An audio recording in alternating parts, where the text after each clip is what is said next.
In the early hours of the morning, my phone lit up with a text message from my own son. It read, "Dad, plans changed. You are not coming on the cruise next week. Monica wants only her family there."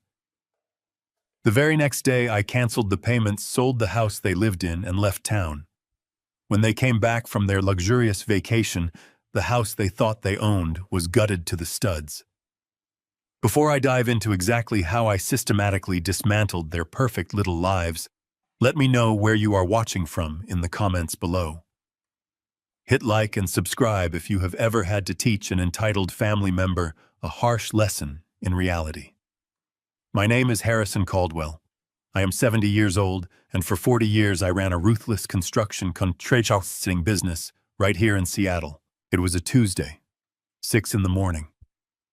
The Seattle sky outside my window was still that heavy, wet gray that clings to the city for months. I was sitting at my kitchen table nursing a black coffee. The house was quiet. It had been painfully quiet for 3 years, ever since my wife Diane passed away. I was just staring at the empty chair across from me, thinking about her, when my phone buzzed on the cold granite countertop. It was a text from Derek, my 34-year-old son, a man I had broken my back on construction sites to provide for. I picked up the phone expecting a simple question about our upcoming trip, maybe a question about the flight times or the luggage tags. Instead, the words on the glowing screen hit me like a physical blow to the chest. "Dad, plans changed. You are not coming on the cruise next week. Monica wants only her family there." I just sat there in the dim light of the kitchen. I read the message over and over again, trying to make the letters mean something else. "You are not coming on the cruise. Monica wants only her family there." My chest tightened. Let me give you some necessary context so you understand exactly what I was looking at. This was not a cheap weekend getaway to a local resort. This was a 10-day ultra-luxury Alaskan cruise. I had paid exactly $45,000 for it, putting the entire amount on my personal platinum credit card. I did not ask my son or his wife for a single dime. I paid for it because I wanted to honor Diane. Alaska was the one place my wife had always wanted to visit, but we never made it because I was always working, always building, always pouring every ounce of my energy into securing a financial empire for Derek. When she died, I promised myself I would take our son on that trip to celebrate her birthday. I booked the owner suite, the absolute best room on the entire ship. A sprawling luxury suite with panoramic ocean views, a private balcony, and personal butler service. I even prepaid for helicopter tours over the glaciers. I booked it for all of us. Me, Derek, and his 31-year-old wife, Monica. I wanted us to be together. I wanted to share that profound memory with the only family I had left in this world. And now my son was sending me a cowardly text message at 6 in the morning, casually uninviting me from my own $45,000 gift, simply because his wife wanted her family there instead. A cold, heavy silence filled my kitchen. I set my coffee mug down. My hands were perfectly steady. When you spend 4 decades managing massive construction sites, dealing with corrupt suppliers and lazy foremen, you learn very quickly that anger is a completely useless emotion. You do not throw tantrums. You fix the problem. I tapped Derek's name on my screen and hit the call button. I held the phone to my ear, listening to the dialing tone. It rang once, twice, then the line went completely dead. He rejected my call. My own son, the boy I had carried on my shoulders, the man whose expensive college tuition I paid in full with cash, was too much of a coward to even speak to me. Derek had always been spineless. He had gladly traded his mother's tough love upbringing for Monica's manipulative absolute control over his life. I took a deep, stabilizing breath, steeling myself, and dialed the number a second time. This time someone picked up, but it was not Derek. "Hello, Harrison." It was Monica. Her voice was hushed, tightly controlled, and dripping with that fake, elegant politeness she always used when she was about to say something completely toxic. She did not call me Dad. She rarely did. I kept my voice perfectly level, hiding the storm brewing inside me. "Put my son on the phone, Monica." She let out a small, dramatic sigh, clearly annoyed that I was pushing the issue. "Derek is in the shower right now, Harrison," she said smoothly. "And honestly, there is really nothing to discuss. He sent you the text. The plans have changed." I leaned back in my chair, staring at the bleak sky outside. "Monica," I said slowly, choosing my words with absolute precision. "That is a $45,000 trip. I booked the owner suite for us to celebrate Diane. You do not just change the plans and uninvite the person who paid for the entire ticket." I could hear her shifting on the other end of the line. I could hear the faint sound of running water in the background, proving Derek was hiding. Then, she delivered the words that completely shattered whatever fragile illusion of family we had left. "Look, Harrison," she whispered, her tone hardening into something deeply condescending. "My parents have never been on a luxury vacation in their entire lives. They really deserve this experience. Plus, my brother Bradley is coming too. Let us be honest here. Older people like you get sick at sea so easily. It is a huge liability. You would just be tired and complaining the whole time. My parents are in much better shape to actually enjoy the owner suite." I closed my eyes. The sheer audacity of this woman was staggering. She was hijacking my generous gift, my hard-earned money, and my deeply personal tribute to my dead wife to use as a private, all-expenses-paid luxury vacation for her own parents and her deadbeat brother. People who had never contributed a single cent to her life, let alone ours. I stayed utterly silent on the line, letting her disrespectful words hang in the empty air. Monica took my calculated silence as a victory. She thought she had won. She thought she was dealing with a tired, lonely, clueless old man who would just roll over and accept the massive disrespect because he was desperate for family connection. "We will make sure to buy you some nice souvenirs from the ports, Harrison," she added, her voice dripping with artificial pity. "Just stay home. Relax. Enjoy the quiet time alone. We will see you when we get back." And before I could say a single word in response, she ended the call. The line went dead, leaving me alone in the dark kitchen. The line went dead, leaving me alone in the dark kitchen. I slowly pulled the phone away from my ear and set it down on the cold granite island. For a long minute, I simply stood there, listening to the faint hum of the refrigerator and the rhythmic ticking of the wall clock. The sting of Monica's voice still echoed loudly in my head. "Older people like you get sick at sea so easily. You would just be tired and complaining the whole time. In a different life, maybe a different man would have screamed in anger. Maybe he would have violently thrown his coffee mug against the wall, called his son back repeatedly, and demanded a tearful explanation. But I did none of those things. When you spend 40 years running a commercial construction business in Seattle, you learn to process betrayal differently. You do not survive 4 decades of dealing with corrupt suppliers, corner-cutting foremen, and brutal contract negotiations by throwing a helpless tantrum. In my line of work, when a foundation cracks or a massive steel beam buckles under heavy pressure, you do not cry about it. You pull the blueprints, you inspect the structural integrity, and you systematically locate the rot. Then you tear it out with unforgiving precision. I calmly walked out of the kitchen, leaving my coffee untouched on the counter, and made my way down the hall to my private study. The wooden floorboards creaked softly beneath my feet, a highly familiar sound in a house that felt suddenly entirely too empty and incredibly cold. I sat down at my heavy mahogany desk, flipped open my laptop, and waited patiently for the screen to cast its pale blue glow across the quiet room. I needed to see the exact damage for myself. I opened my personal email and quickly found the original booking confirmation from Royal Caribbean. It was a massive receipt. $45,000 charged directly to my personal platinum credit card without a second thought. I remembered the specific day I booked it, sitting right here in this very chair. I had looked at a framed photograph of Diane on my desk, her smiling face from a trip to the coast many years ago, and I had felt a profound sense of purpose. I was buying us a beautiful, lasting memory, a grand, sweeping tribute to the wonderful woman who had held our entire family together.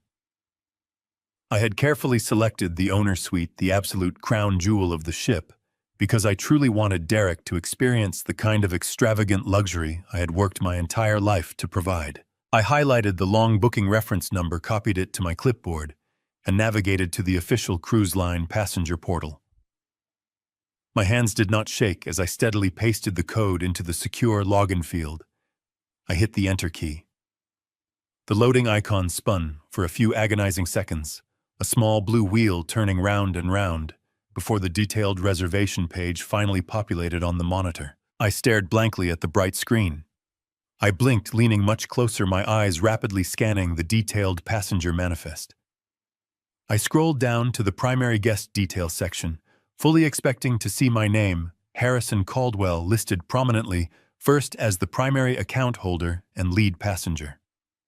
My name was completely gone. It was not moved down to a secondary cabin. It was not downgraded to a standard interior room. It was completely surgically erased from the entire digital system. In the exact space where my name absolutely should have been, boldly occupying the master bedroom of the massive owner suite, was the name Richard Sterling. Right below him was Margaret Sterling, Monica's parents. The very people who had spent the last 5 years making thinly veiled, highly arrogant comments about my blue-collar background, constantly judging the rough calluses on my hands at every single Thanksgiving dinner, were now the primary occupants of a $45,000 luxury suite I had personally paid for. My chest grew tight, a painfully cold knot of realization rapidly forming deep in my stomach, but I deliberately forced myself to keep scrolling. There were 2 more passengers attached to the active reservation: Derek Caldwell and Monica Sterling. That made 4 people. The owner suite was perfectly designed to hold 6 people comfortably. I looked carefully at the final passenger slot, the one that absolutely undeniably should have belonged to me. Instead, I saw the name Bradley Sterling. Bradley, Monica's 32-year-old brother. A profoundly lazy man who had completely dropped out of 2 different local colleges, who had been rightfully fired from 3 different entry-level jobs I had personally secured for him as massive personal favors, and who currently lived rent-free in his parents' basement, actively playing video games all day long. This fully grown adult man, who had never bothered to buy me so much as a cheap cup of coffee, was now officially registered to casually enjoy the private balcony, the personal butler service, and the premium evening dining packages that I had financed with my own blood sweat and decades of grueling physical labor. They had not merely uninvited me. That alone would have been intensely cruel, but this was something entirely different. They had actively logged into my private secure account, deliberately hijacked my paid reservation, and selfishly replaced me with the entire Sterling family. They had completely stolen my deeply personal gift to use as a highly private, all-expenses, paid luxury family vacation for greedy, terrible people who meant absolutely nothing to me. I sat back deeply in my leather chair, fully letting the sheer, horrifying magnitude of the betrayal completely wash over my tired bones. Monica had intricately orchestrated this entire scheme. I knew her ruthless tactics perfectly well. She was an absolute master of silent, deeply toxic control, constantly framing her immensely selfish demands as acts of necessary medical care and profound emotional empathy. She had probably convinced Derek that I was simply too old, too fragile, or too painfully depressing to be around on a fun party trip. She had likely spun an elaborate, highly convincing narrative where taking her family was somehow a tremendous favor to me, gracefully sparing me the extreme physical exhaustion of extended travel across the ocean. And Derek, my spineless, completely cowardly son, had eagerly let her do it. He had willingly allowed his deeply manipulative wife to actively log into the reservation portal, manually delete his deeply grieving father's name, and freely hand over a small fortune in luxury travel to his horrible, condescending in-laws.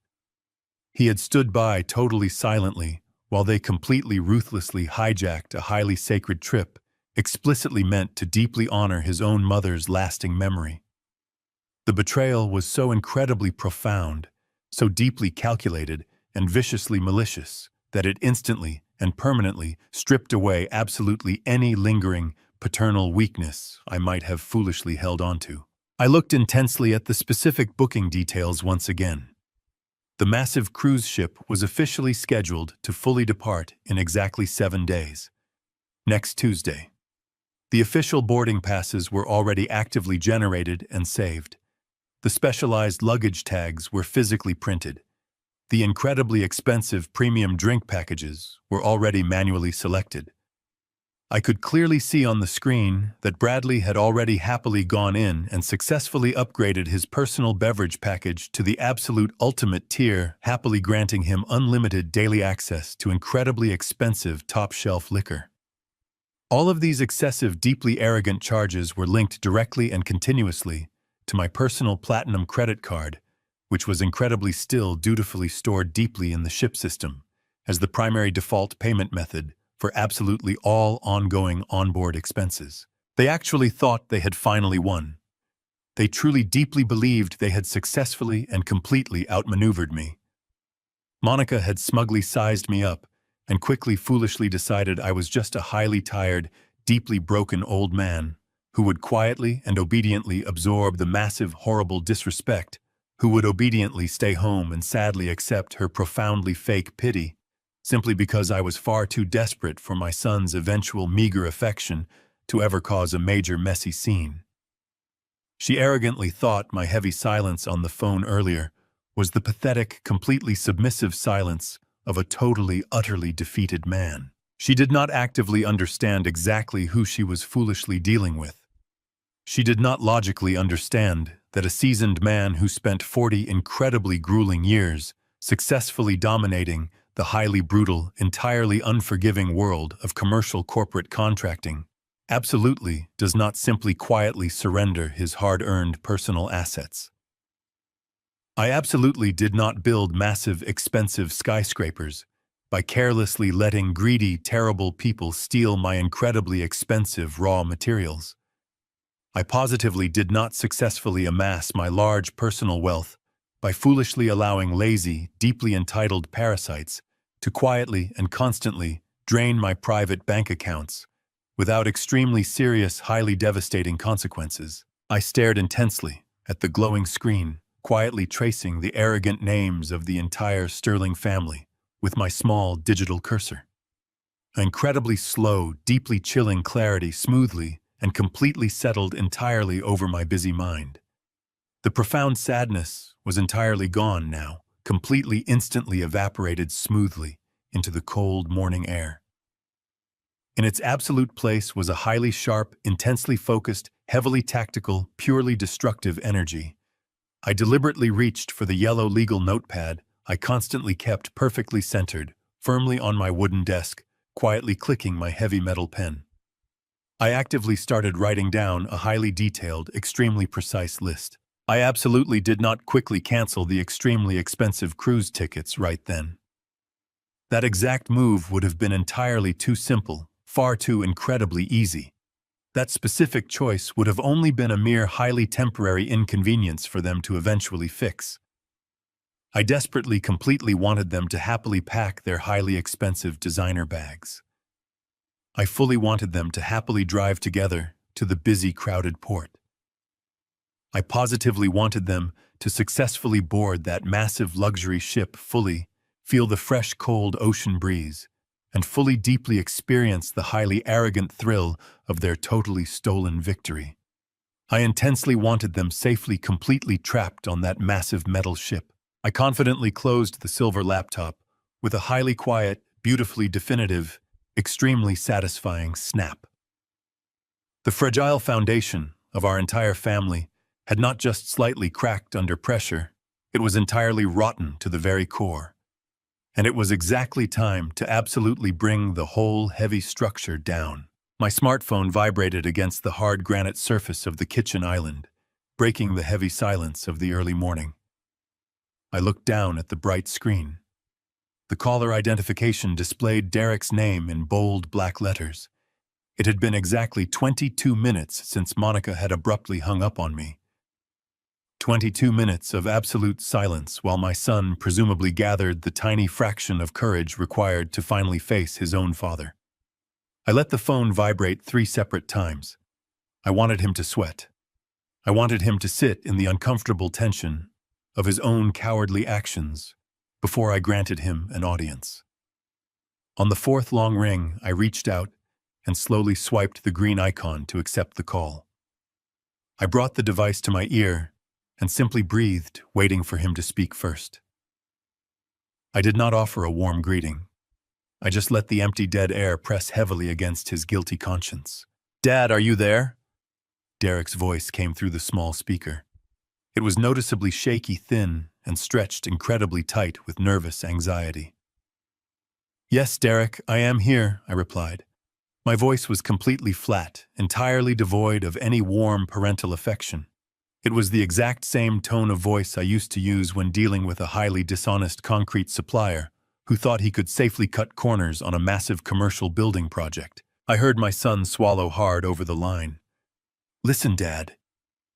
He started immediately stammering over his own carefully rehearsed words. "I am really sorry about how all of this is suddenly coming out." Monica did not mean to sound harsh on the phone earlier. "It is just that we are dealing with a highly sensitive, very complicated medical situation right now." I remained completely silent, forcing him to desperately fill the uncomfortable void. Monica has been struggling with severe clinical depression for the last few months. Derek continued, his voice dropping into a hushed, dramatically serious whisper. Her licensed therapist strongly suggested that she desperately needs a completely stress-free, entirely supportive emotional environment to properly heal. The medical professional specifically recommended that she spend some quality, uninterrupted healing time with just her immediate family. Her parents and her brother know exactly how to manage her delicate emotional triggers. I listened to this pathetic, meticulously constructed lie, absolutely pouring out of my 34-year-old son's mouth. The sheer level of sophisticated manipulation was genuinely staggering. They were actively weaponizing the concept of mental health to casually justify stealing a $45,000 luxury vacation. I knew perfectly well that Monica was not suffering from severe clinical depression. Just 3 days ago, I had personally seen her wildly celebrating with a large group of her loud friends at an incredibly expensive downtown Seattle restaurant, drinking premium cocktails and laughing until she could barely stand up. This entire therapy narrative was an incredibly convenient, perfectly timed excuse, uniquely designed to paint me as the villain if I dared to object to their outright theft. "It is just for her mental health, Dad." Derek pleaded, sounding increasingly desperate for my blind validation. "You know how important family support is during a major psychological crisis. We did not want to burden you with her heavy emotional baggage on what is supposed to be a fun, relaxing trip. You would just be stressed out trying to accommodate her strict dietary needs and her therapy schedules. It is honestly much better for everyone if you just stay home and relax in peace. We fully intend to pay you back for your specific ticket eventually. Once our personal finances stabilize a bit, we will set up a monthly payment plan to slowly reimburse you for the money. Please, Dad. Just try to understand our incredibly difficult position.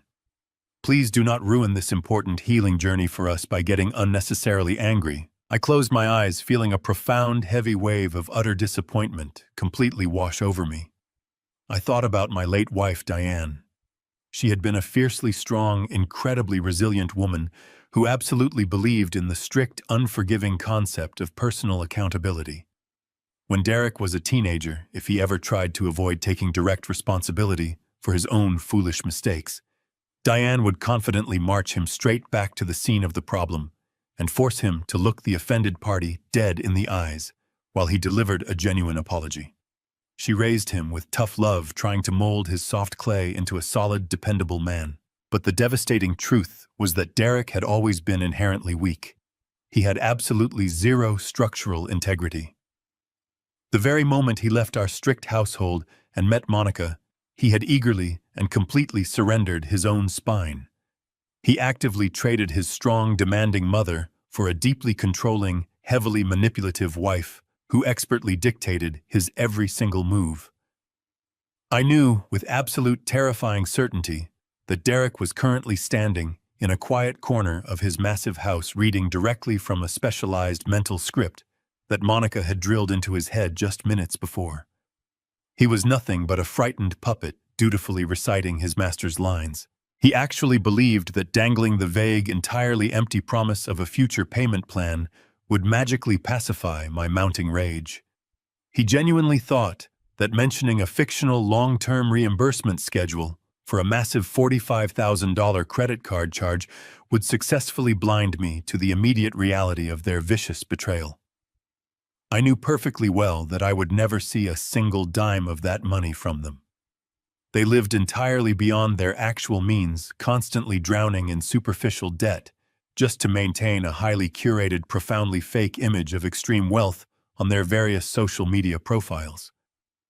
The idea that they would suddenly develop the sharp financial discipline required to slowly pay back tens of thousands of dollars was an absolute laughable fantasy. But I did not point out the glaring logical flaws in his pathetic story.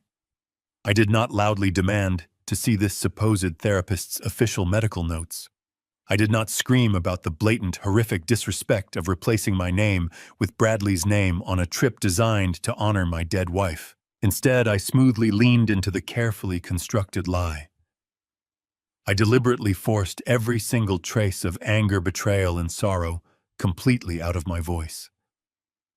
I took a slow, deep breath, perfectly mimicking the gentle, deeply understanding tone of a highly sympathetic, thoroughly defeated old father who simply wanted his son to be happy. "All right, son," I said softly. My voice was smooth, quiet, and completely non-threatening. If Monica is truly struggling with such a severe, complicated medical issue, then of course she needs to be surrounded by her own parents. Mental health is incredibly important. I completely understand why you had to change the passenger details so abruptly. You do not need to worry about me. I will be perfectly fine staying here at the house. Just focus entirely on taking good care of your wife and making sure she gets the peaceful, healing environment she desperately needs.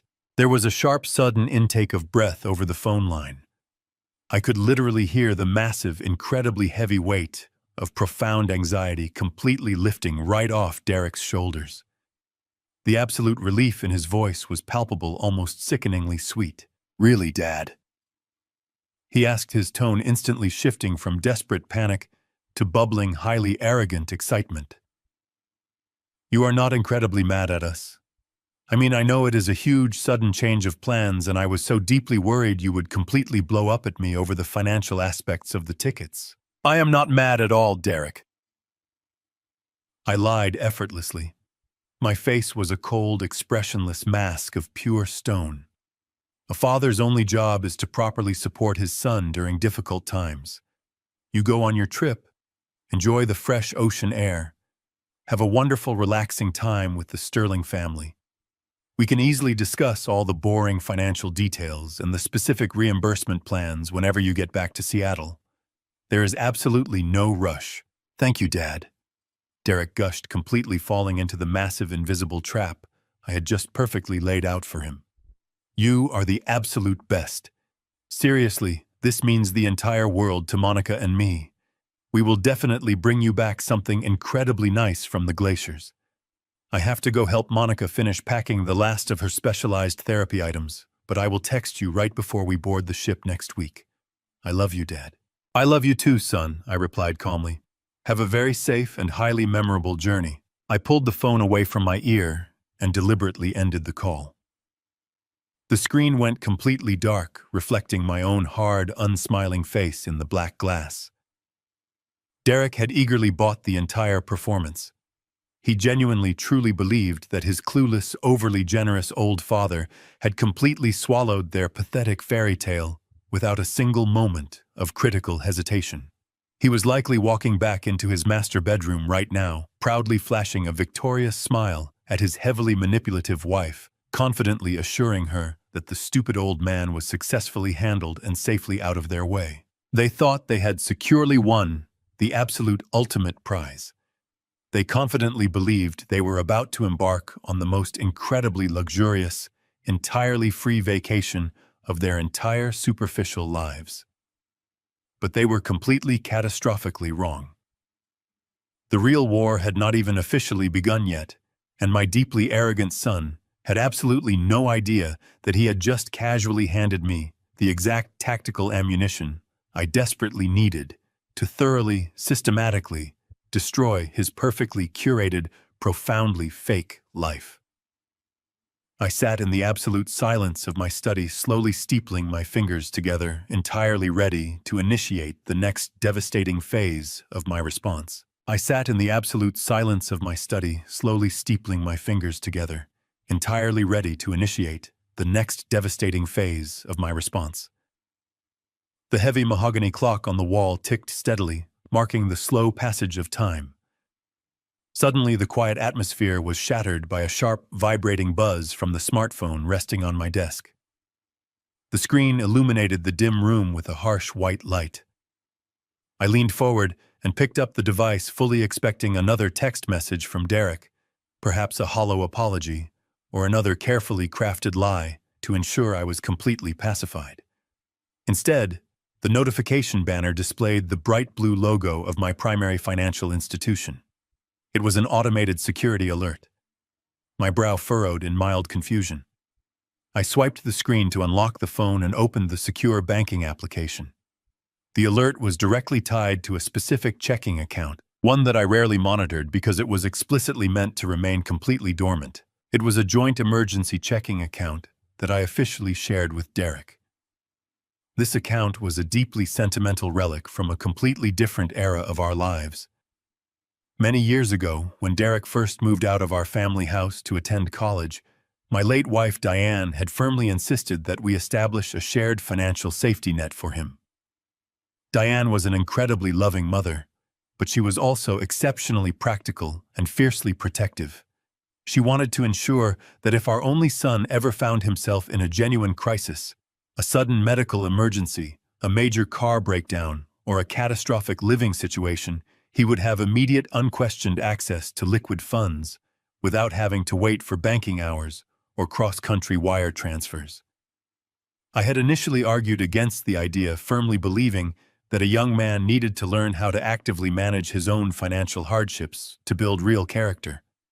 But Diane had looked at me with those piercing, uncompromising eyes and quietly demanded that we provide him with a silent, permanent pillar of financial security. I dutifully deposited a very generous sum of cash into that specific account and effectively forgot about it. Over the passing decades, even after Derek successfully graduated, found a lucrative corporate career, and eventually married Monica, I never bothered to officially close the account or remove his name from the authorized user list. I simply kept a substantial cushion of liquid cash resting in the vault, quietly honoring my sacred promise to Diane to always provide a safe harbor for our child.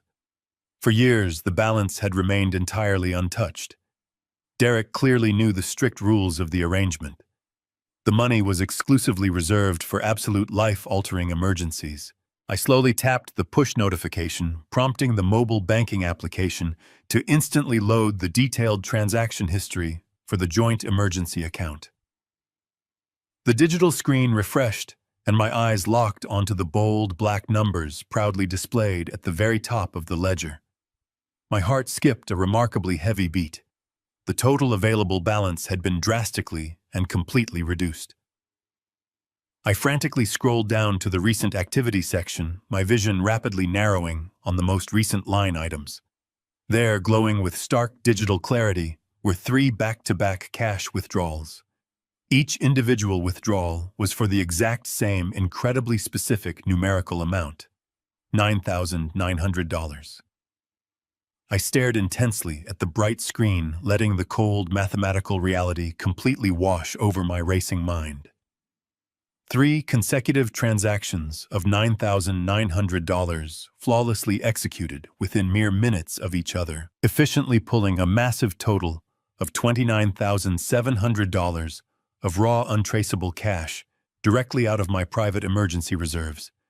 The warm blood in my veins instantly turned to absolute ice. As a hardened man who spent 40 grueling years actively managing highly complex commercial construction budgets, aggressively dealing with massive union payrolls, and skillfully navigating strict corporate banking regulations, I knew exactly what that highly specific number meant. You absolutely do not withdraw exactly $9,900 from a bank by mere coincidence. In the United States financial system, any single cash transaction of $10,000 or more automatically triggers a mandatory currency transaction report directly to the federal government. It is a strictly enforced legal requirement specifically designed to aggressively monitor and routinely prevent illicit financial activities and criminal money laundering. By deliberately and carefully keeping each individual cash withdrawal just exactly $100 under that major legal reporting threshold, whoever physically took the money was actively engaging in a highly calculated, deeply illegal financial maneuver commonly known as structuring. They were intentionally, maliciously bypassing sophisticated federal monitoring systems. They desperately wanted to pull a massive, life-changing amount of liquid cash completely out of the banking system without ever generating any official corporate banking flags or prompting any automated security phone calls to the primary account holder. They were not simply stealing my expensive luxury vacation to Alaska. They were actively, systematically draining my liquid financial assets, while simultaneously feeding me a pathetic, entirely fictional, emotional sob story about Monica supposedly suffering from severe clinical depression. The profound sheer audacity of their multi-layered criminal deception was physically sickening.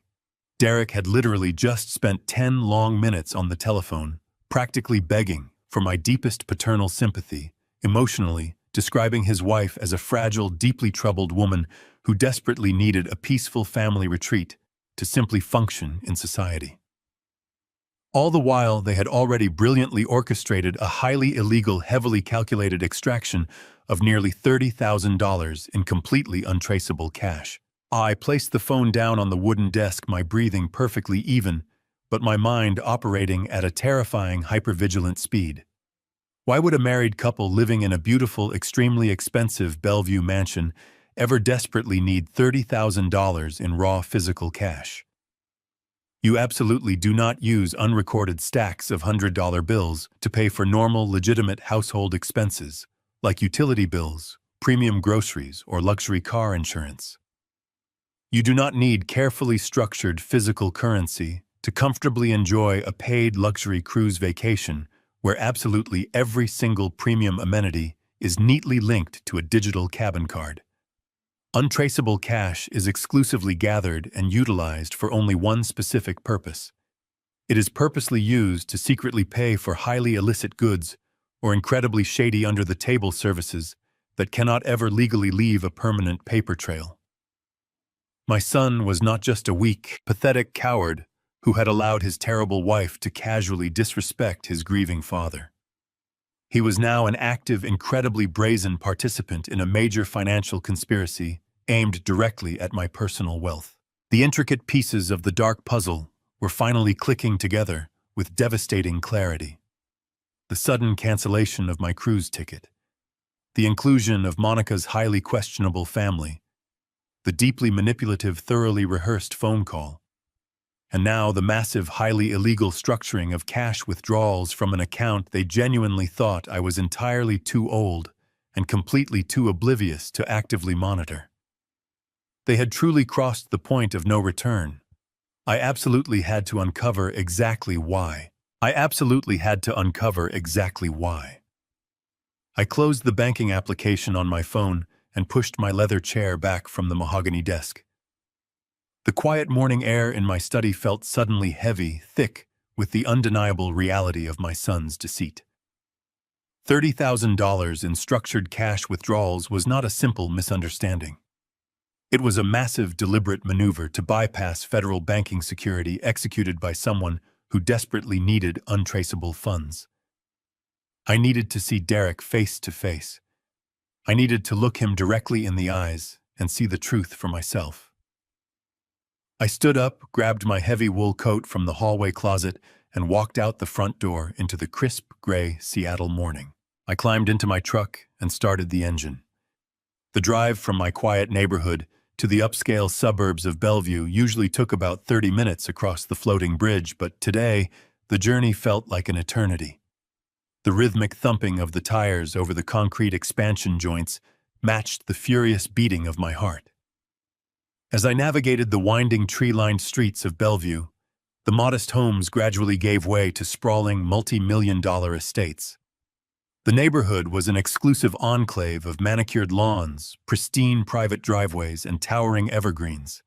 It was a place designed for profound comfort and absolute security. I turned the steering wheel and slowly approached the specific cul-de-sac where Derek and Monica lived. I did not pull directly into their expansive driveway.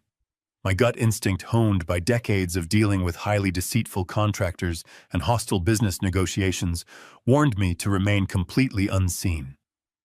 I drove past their property, parked my truck discreetly 2 full blocks away, and turned off the ignition. I sat in the silent cabin for a moment, simply staring at my calloused hands resting on the steering wheel. I stepped out of the vehicle and began the short walk down the pristine sidewalk.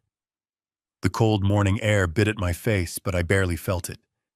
My mind was entirely focused on the massive structure standing at the end of the street. It was a stunning, modern architectural masterpiece valued at $2.2 million. I knew the exact appraisal value because I was the one who had purchased the property. When Derek and Monica were first married, they had endlessly complained about the soaring cost of living and their inability to afford a decent home in a safe neighborhood. I wanted to give my only son the ultimate head start in life, a solid foundation that I had to fight tooth and nail to build for myself. I had bought the Bellevue estate entirely in cash. I did not want them burdened by a suffocating 30-year mortgage or crippled by fluctuating interest rates. However, my veteran business sense had prevailed over pure parental emotion. I legally placed the entire property into a strict revocable living trust. I retained ultimate control of the deed, but I allowed them to live there completely rent-free. I even paid the exorbitant annual property taxes and the hefty homeowners association fees out of my own pocket. I provided them with a flawless, luxurious existence totally free of any housing expenses. All they had to do was maintain the property and build their lives. And now they were using the absolute financial freedom I provided to systematically steal from me. As I approached the edge of their manicured property line, I stayed close to the tall privacy hedges, deliberately avoiding the sweeping line of sight of their front door smart camera. The sheer audacity of their deception tasted like bitter ash in my mouth. I slipped quietly through the side gate, my boots making virtually no sound on the damp paving stones. I bypassed the grand front entrance and made my way to the discreet side door that led directly into the spacious 3-car garage. I reached into my coat pocket and pulled out my heavy brass keyring. I smoothly selected the silver master key, a spare I had explicitly kept for major maintenance emergencies. I slid the key into the deadbolt. With a slow, highly practiced motion, I turned the lock. The well-oiled mechanism clicked open with barely a whisper. I gently pushed the heavy fireproof door open and stepped inside the cavernous garage. I stood in the center of the cold concrete floor for a few long seconds, allowing my eyes to fully adjust to the dim artificial light. The sprawling garage was a pristine, meticulously organized monument to their deeply unearned, highly excessive lifestyle. Monica's pristine white luxury SUV and Derek's expensive imported sports car sat gleaming under the overhead lights. Both vehicles had been purchased with funds I had generously provided under the guise of early inheritance gifts. I remembered writing the massive checks for those luxury vehicles, falsely believing I was genuinely helping them securely establish a completely stable life. Now those cars looked like pure trophies of theft. The air inside smelled faintly of expensive leather interior polish and premium motor oil. I closed the side door behind me, ensuring the latch caught silently. The house above me was not empty. Even through the thick, insulated ceiling of the garage, I could clearly hear the distinct, muffled sounds of active movement. Footsteps pacing rapidly across the hardwood floors, the sharp, heavy thud of large objects being dropped, and voices. I heard their voices echoing faintly through the ventilation ducts. I moved slowly toward the interior utility stairs, a narrow secondary staircase that led directly up to the back hallway near the sprawling master suite. I placed my hand on the wooden railing and began to climb. I placed my boots carefully on the very edge of each wooden step, expertly shifting my body weight to avoid making a single creak. I ascended into the residential level of the house, blending perfectly into the dark shadows of the narrow rear corridor. The sounds from the master bedroom became incredibly clear. They were not packing in a frantic, depressive panic. They were openly celebrating. I heard Monica let out a sharp, genuine burst of laughter, a joyful sound that directly contradicted the elaborate story of her severe clinical depression. I stood perfectly still in the protective darkness of the hallway, my back pressed firmly against the cool plastered wall. Through the partially open door of the master suite, I could see the bright morning light spilling across the imported Italian rugs. I could hear the distinct rhythmic zipping of heavily overstuffed luggage. They were dragging massive hard-shell designer suitcases across the floor, casually discussing which expensive formal outfits to bring for the exclusive captain's dinner. My chest burned with a profound, icy fury. There was absolutely no medical emergency. There was no desperate need for a quiet, healing family retreat. They were simply packing for a highly extravagant, incredibly expensive luxury vacation that they had ruthlessly stolen directly from my grieving hands. I held my breath, narrowing my focus, and silently listened as the true, horrifying depths of their sinister betrayal finally began to unfold right in front of me. I stood perfectly still in the protective darkness of the hallway. The master bedroom door was cracked open just enough to let a sliver of bright sunlight slice across the expensive hardwood floor. I could hear the distinct sound of a heavy suitcase zipper being aggressively pulled shut. Then came the voice of Monica. It was not the hushed, concerned whisper she had used on the phone with me just hours prior. It was loud, bright, and completely saturated with an ugly, arrogant triumph. She was actively mocking me. I could hear the sneer in her words as she imitated my calm acceptance of her demands. She laughed sharply, telling someone in the room how incredibly easy it had been to get the stupid old man to surrender a luxury vacation. She bragged about how she barely had to push before I rolled over and gave her exactly what she wanted. My jaw tightened. She was proudly describing my profound grief as a massive flaw to be mercilessly exploited for her own personal gain. Another voice joined the conversation, drawing a harsh, greedy laugh from Monica. It was Bradley, the perpetually unemployed brother of Monica, the man whose entire existence seemed strictly dedicated to avoiding any form of honest labor. He was lounging somewhere in the room, likely sitting on the very bed my money had purchased. He eagerly asked if they had the boarding passes fully printed. Then he loudly proclaimed that his primary goal for the entire 10-day Alaskan journey was to systematically drain the ship of its most expensive alcohol. He cheerfully reminded Monica to double-check that the onboard spending account was still solidly connected to my platinum credit card.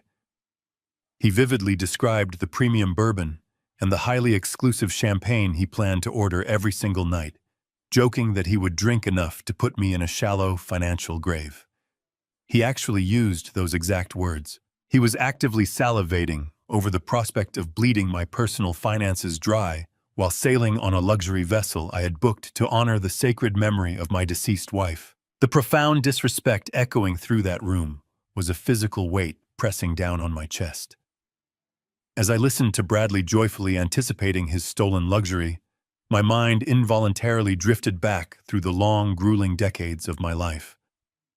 I thought about the bitter, freezing rain of the early Seattle mornings in the late 1970s. I remembered waking up at 4 a.m, my entire body violently aching from the previous day of labor. I remembered tying my worn leather work boots in the dark, quietly slipping out of the house so I would not wake a sleeping Diane or a young innocent Derek. I spent 40 long years standing in knee-deep mud, aggressively pouring heavy concrete foundations and hauling massive steel beams until the physical cartilage in my lower spine was practically ground into dust. I permanently ruined my own back, sacrificing my own physical health for one single unwavering purpose. I wanted to ensure that my only son would absolutely never have to struggle the way I did. I wanted to build a massive, impenetrable financial fortress so Derek could securely live a beautiful life, completely free from the crushing anxiety of poverty. Diane and I had sacrificed every single personal luxury so that boy could have the world, and there he was. My son. The ultimate product of all that grueling sacrifice.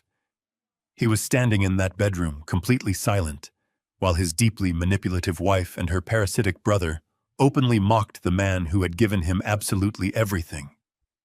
He was a coward, a weak, spineless shadow of a man who lacked the fundamental moral courage to defend his own father. But the truly devastating part, the moment that actively shifted this entire situation from a case of profound greed to something incredibly dark and deeply sinister, was about to happen. The loud sound of the luggage zipper stopped. The room fell relatively quiet for a few brief seconds. Then Derek finally spoke. His voice was completely devoid of any joy. It was tight, nervous, and heavily laced with a profound, cowardly hesitation. He did not ask them to stop making fun of me. Instead, he asked a question that made the blood freeze entirely solid within my veins. "Are you completely sure about the legal papers?" Monica, Derek asked. His tone was a pathetic, fearful whisper, but it carried perfectly into the dark hallway where I stood. I could clearly hear the nervous shuffling of his feet against the floorboards. I mean, doing this while we are out on the ocean, miles away from everything. It feels like a massive risk. We are talking about fundamentally altering his entire life. He is not actually losing his memory, Monica. We both know that. He just misses Mom. He is just sad. The absolute gravity of those specific words hit me like a runaway freight train. Legal papers, losing his memory. My breathing completely stopped. I stood frozen in the cold shadows, my hands slowly clenching into tight, rigid fists at my sides. Derek knew I was perfectly fine. He actively acknowledged that my mind was sharp, and that my only real affliction was the profound grief of losing his mother. Yet, he was questioning a legal strategy based on a completely fabricated medical premise. Monica did not offer him any comfort or any moral reassurance. She instantly snapped at him with a tone so incredibly vicious and sharply commanding that it made me physically recoil. She demanded to know if he was foolish enough to simply wait around until I inevitably decided to change my estate planning. She aggressively reminded him that I held the absolute legal power to alter the terms of the family trust at any given moment. She coldly asked him if he wanted to risk watching me leave the entire family fortune to a random charitable foundation out of spite. Then she loudly stated that her parents' own personal medical doctor had already officially signed the preliminary evaluation documents. She proudly declared that this highly corrupt, heavily compensated medical professional had explicitly put in writing that I was currently exhibiting severe, undeniable signs of advanced cognitive decline and early-onset Alzheimer's disease. The sheer, horrifying magnitude of their coordinated conspiracy crushed the last fragments of my paternal denial. The 3 recent bank withdrawals of $9,900 were not just for luxury shopping or paying off random consumer credit card debt. That cash was actively used to illegally bribe a medical doctor and quietly secure falsified psychiatric evaluations. They were not merely stealing a vacation.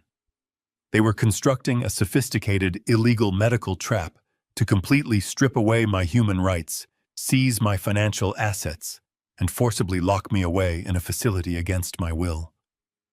I stood completely frozen in the dark corridor, my heart hammering a slow, heavy rhythm of absolute, unforgiving war, as I finally realized with total, terrifying clarity that my own flesh and blood had just officially signed the irreversible legal paperwork for his own permanent and total financial destruction.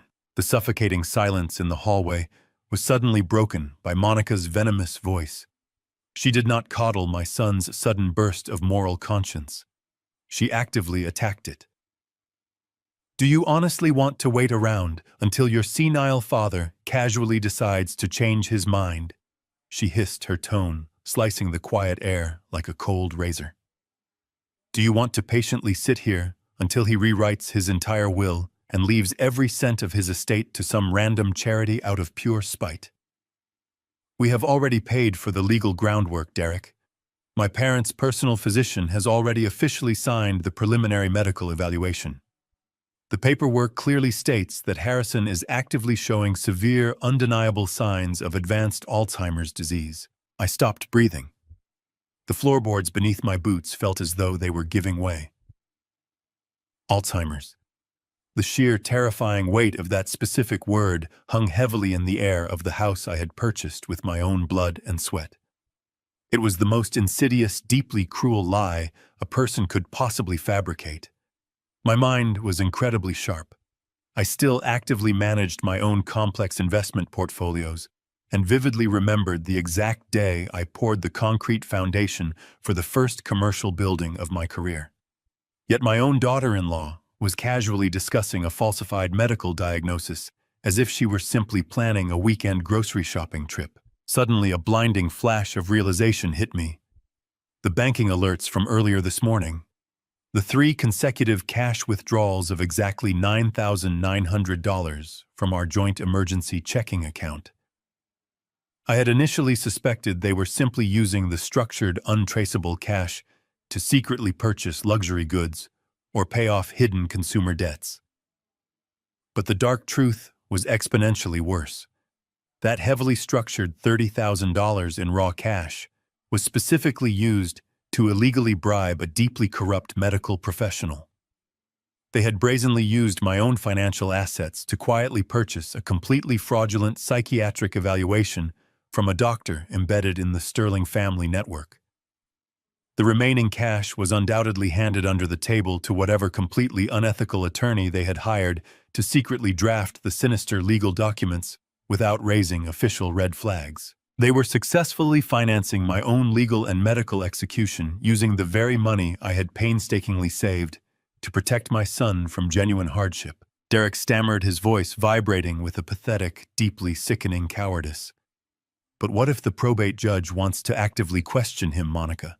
What if the court officially demands a secondary medical opinion from a totally independent neurologist? He is going to fight back. You know my dad. He never simply surrenders when he is backed into a corner." Monica let out a highly arrogant scoff that echoed chillingly down the narrow staircase. "He is not going to have the chance to fight back, Derek," she replied smoothly, her voice dripping with dark, malicious confidence. "That is exactly why we are leaving on this cruise tomorrow morning. While we are safely floating in the middle of the ocean, completely unreachable and totally removed from the situation, our attorney is going to officially file the petition for emergency guardianship with the county court. The judge will clearly see the signed medical affidavit from a licensed physician." I leaned my heavy shoulders against the cool plaster wall, closing my eyes and listening intensely as she carefully outlined the final, incredibly devastating phase of her highly illegal and totally unforgivable master plan. "And when the court predictably asks for a pattern of recent erratic behavior," Monica continued, her tone practically vibrating with smug, victorious pride, "we will simply present them with the undeniable fact that he deliberately abandoned his own highly expensive family vacation at the very last possible minute. We will convincingly argue that his mental state has rapidly deteriorated to the point where he is a severe danger to himself, suddenly isolating himself from his loving family and refusing to leave his empty house. It is the absolute perfect narrative. By the time our luxury cruise docks back here in Seattle next week, the emergency court order will already be fully processed. We will simply have the medical transport team quietly waiting at his front door. He will be safely transitioned into a secure memory care facility for his own good, and we will assume total immediate legal control over the entire revocable trust. This $2.2 million house The vast investment portfolios and all of his liquid cash accounts will finally officially belong to us. The sheer calculated perfection of their sinister trap was genuinely breathtaking. They had actively used my profound grief over Diane's passing to paint me as a deeply unstable, reclusive old man. They had cleverly manipulated me into voluntarily skipping the cruise, effectively transforming my quiet, dignified retreat into the final piece of manufactured evidence required to legally steal my fundamental human rights. If I had simply stayed home oblivious to their dark conversation, I would have woken up next week to the terrifying sight of medical orderlies forcing me out of my home and locking me away for the rest of my natural life. They were willing to legally bury me alive to accelerate their inheritance. My chest completely stopped hurting. The profound, suffocating sorrow that had heavily weighed down my tired heart since I first read Derek's text message at 6 a.m. completely evaporated into thin air. There was absolutely no trace of paternal love left inside my body. The man standing in that master bedroom was no longer my son. He was a dangerous, heavily compromised liability. He was an active, willing participant in a highly sophisticated, deeply malicious conspiracy, specifically designed to completely strip away my freedom, my dignity, and my hard-earned legacy. I simply did not need to ever hear another single word from them. I silently pushed myself away from the hallway wall, ensuring that the heavy fabric of my winter coat did not brush against the wooden doorframe. I placed my boots with absolute surgical precision on the exact edges of the wooden stairs, silently reversing my path down into the dim garage. My breathing was incredibly slow, remarkably deep, and entirely controlled. I felt a sudden massive surge of cold, highly focused energy completely flood my veins. It was the exact same intensely familiar feeling I used to get when I stepped onto a highly chaotic, heavily delayed commercial construction site and realized I had to ruthlessly fire the entire management crew and actively rebuild the failing structure from the absolute bare ground up. I slowly and silently slipped out the side door of the garage, feeling the cold morning wind immediately hit my face. I walked the 2 long blocks back to my parked truck, my strides incredibly long and completely purposeful. I quickly climbed into the driver's seat and firmly gripped the heavy leather steering wheel. The time for any silent, crippling grief was entirely over. They had officially declared war, and I was going to deliver a financial and legal slaughter so profoundly devastating that their precious Sterling family name would be permanently ruined. The drive back across the Interstate 90 floating bridge was a blur of gray concrete and driving rain. The heavy tires of my truck hummed a steady, monotonous rhythm against the wet asphalt, perfectly matching the cold, mechanical processing of my own thoughts. I did not drive back to my empty, silent house. I drove directly into the dense, towering heart of downtown Seattle. The towering glass and steel skyscrapers loomed overhead like massive, unforgiving sentinels as I navigated the slick, crowded streets. I pulled my truck into the subterranean parking garage of a sleek, high-rise office building, cut the engine, and took one final, incredibly deep breath. The raw, visceral sting of absolute betrayal had completely subsided, replaced entirely by a profound, terrifying clarity. I was no longer a grieving widower, and I was no longer a forgiving father. I was a man actively fighting for his own fundamental survival. I stepped out of the elevator on the 42nd floor and walked purposefully through the heavy glass doors of Reed Sterling and Vance, one of the most ruthless and highly respected corporate law firms in the entire Pacific Northwest. The receptionist, a sharply dressed young woman who had known me for over a decade, immediately recognized the hard, unyielding expression on my face. She did not bother asking if I had a scheduled appointment. She simply nodded quickly, picked up her desk phone, and quietly pressed a single button. Within seconds, the heavy mahogany door at the far end of the plush corridor swung open. Mitchell Reed stood in the doorway. Mitchell was a 68-year-old legal shark, a man whose tailored Italian suits barely concealed the predatory instincts of a highly aggressive courtroom brawler. He had been my personal attorney, my trusted confidant, and my closest friend for over 35 years. He was the man who had expertly drafted every single ironclad contract for my construction business, fiercely protecting my wealth from countless corporate predators. Mitchell took one look at my posture, stepped aside, and silently ushered me into his expansive corner office. He closed the heavy door behind us, ensuring the locking mechanism clicked firmly into place.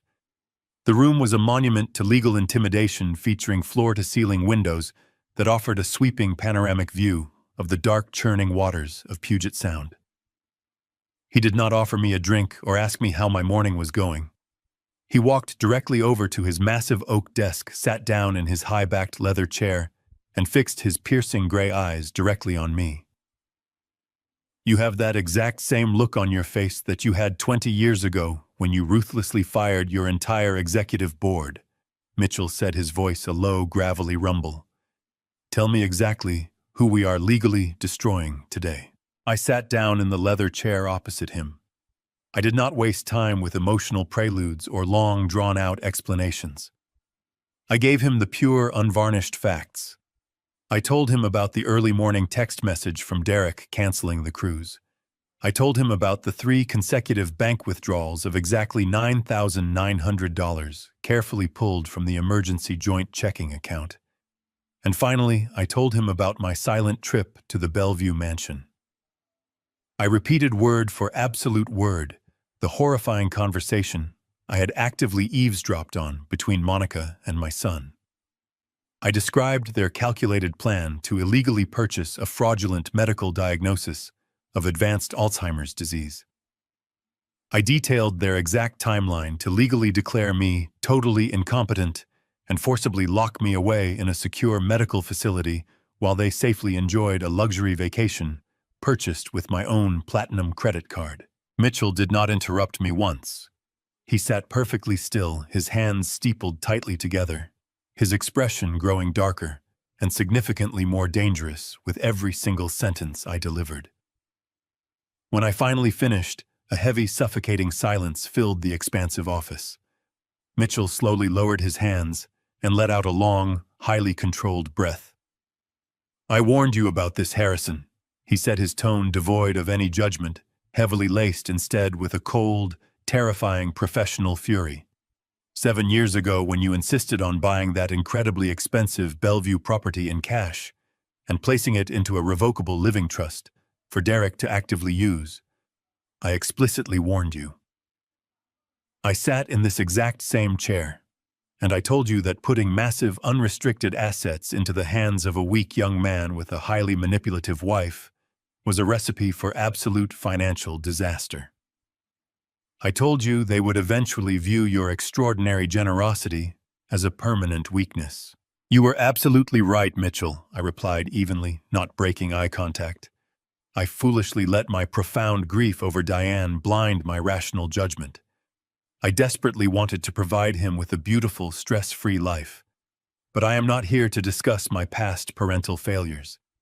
I am here because my own son and his terrible wife are actively trying to legally bury me alive. I need to know exactly how far along they are in this process. I need to know the specific mechanics of the execution they have planned for me. Mitchell did not say another word. He immediately swiveled his heavy leather chair toward his multi-monitor computer setup. His fingers flew across the mechanical keyboard with practiced, aggressive speed. As a highly senior partner in a massive law firm, Mitchell possessed specialized high-level access to the secure digital dockets of the county superior court system. He bypassed the public portals and dug directly into the restricted back-end filing networks, where local attorneys digitally queue up their forthcoming legal petitions before they are officially stamped by a sitting judge. The soft, rapid clicking of his keyboard was the only sound in the tense room for several agonizing minutes. I watched his eyes rapidly scan the dense lines of legal code flashing across his bright monitors. Suddenly, his fingers stopped moving. His jaw tightened significantly, and a dark, dangerous shadow passed entirely over his face. He reached out, grabbed his mouse, and clicked a single file. He slowly turned the large monitor around, so it directly faced me. The bright screen illuminated the dark room, casting a pale light over the mahogany desk. I leaned forward, my eyes locking onto the stark, highly formal legal header clearly displayed at the very top of the digital document. It was an official petition for emergency guardianship and declaration of complete incapacity. The primary petitioner listed was Derek Caldwell. The targeted respondent was Harrison Caldwell. Mitchell pointed a sharp finger at the screen, his voice tight with barely suppressed anger. They did not just talk about it, Harrison. They actually paid a highly corrupt, completely unethical lawyer to draft the entire execution order. It is fully weaponized and actively sitting in the secure digital queue. Look at the attached exhibits. They have already uploaded a preliminary medical affidavit heavily implying severe advanced cognitive decline, intentionally signed by a physician completely outside of your normal medical network. They have documented your recent grief-induced isolation as undeniable proof of profound mental instability. And look at the scheduled filing date. He tapped the bottom of the screen. Next Tuesday.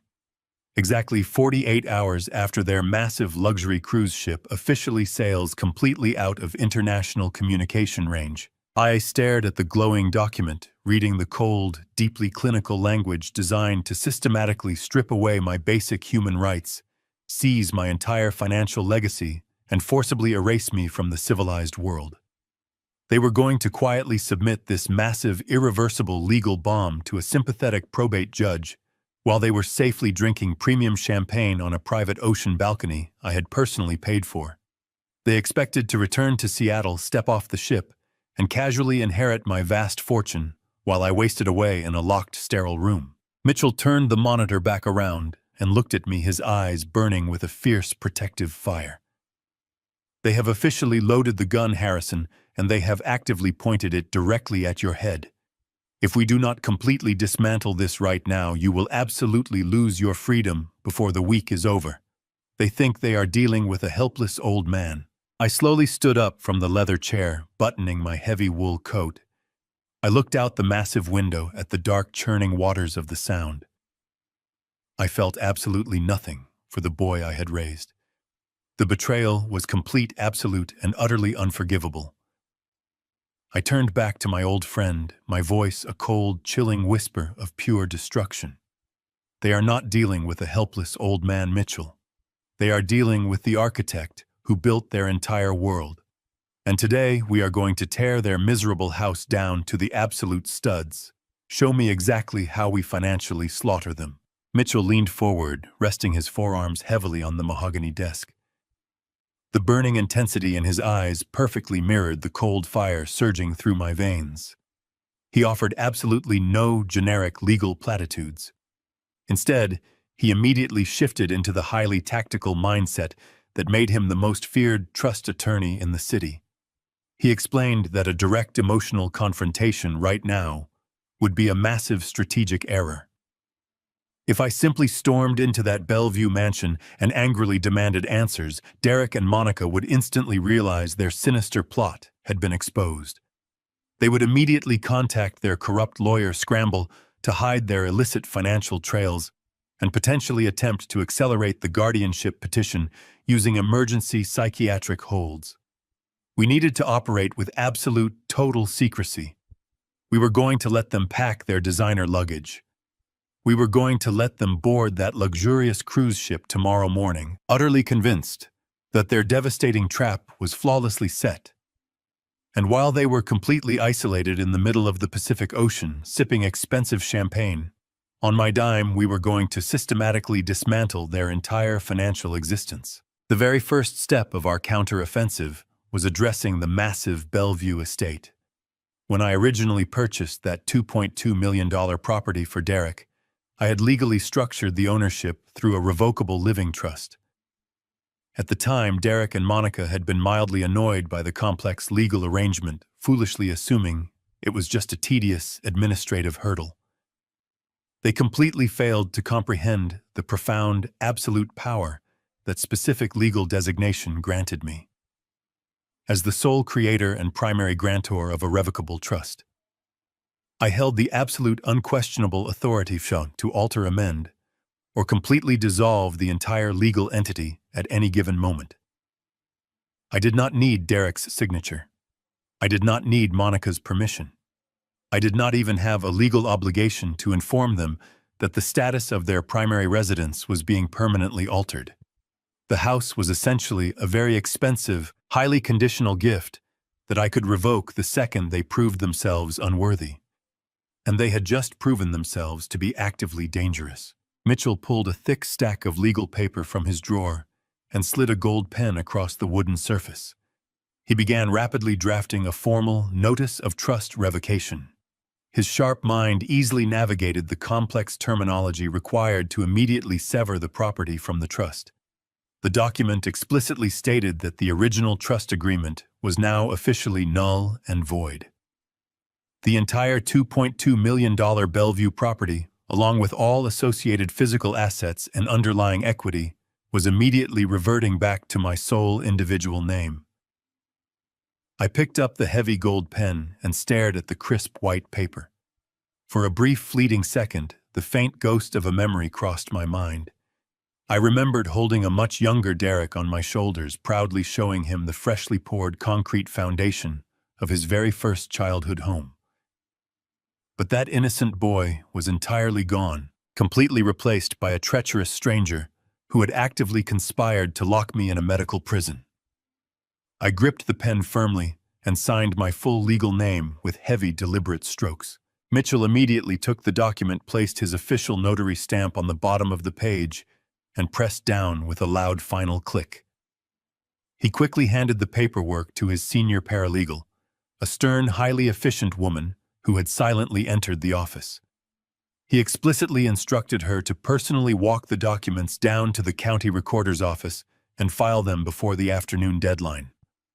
With that single legally binding signature, Derek and Monica were officially stripped of their most valuable asset.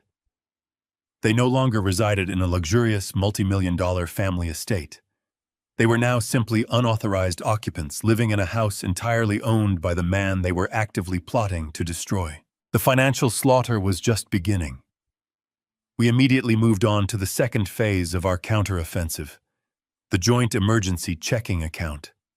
The very same account they had maliciously used to structure those highly illegal $30,000 cash withdrawals.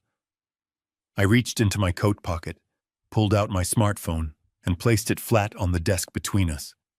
I opened my secure mobile banking application and quickly navigated to the specific emergency ledger. The digital screen displayed a remaining available balance of just over $400,000. It was a massive sum of liquid cash that Diane and I had painstakingly accumulated over decades of hard physical labor. It was money meant to protect our family from genuine tragedies, not finance a corrupt medical conspiracy. Mitchell pulled his chair closer, his eyes fixed intently on the glowing digital screen.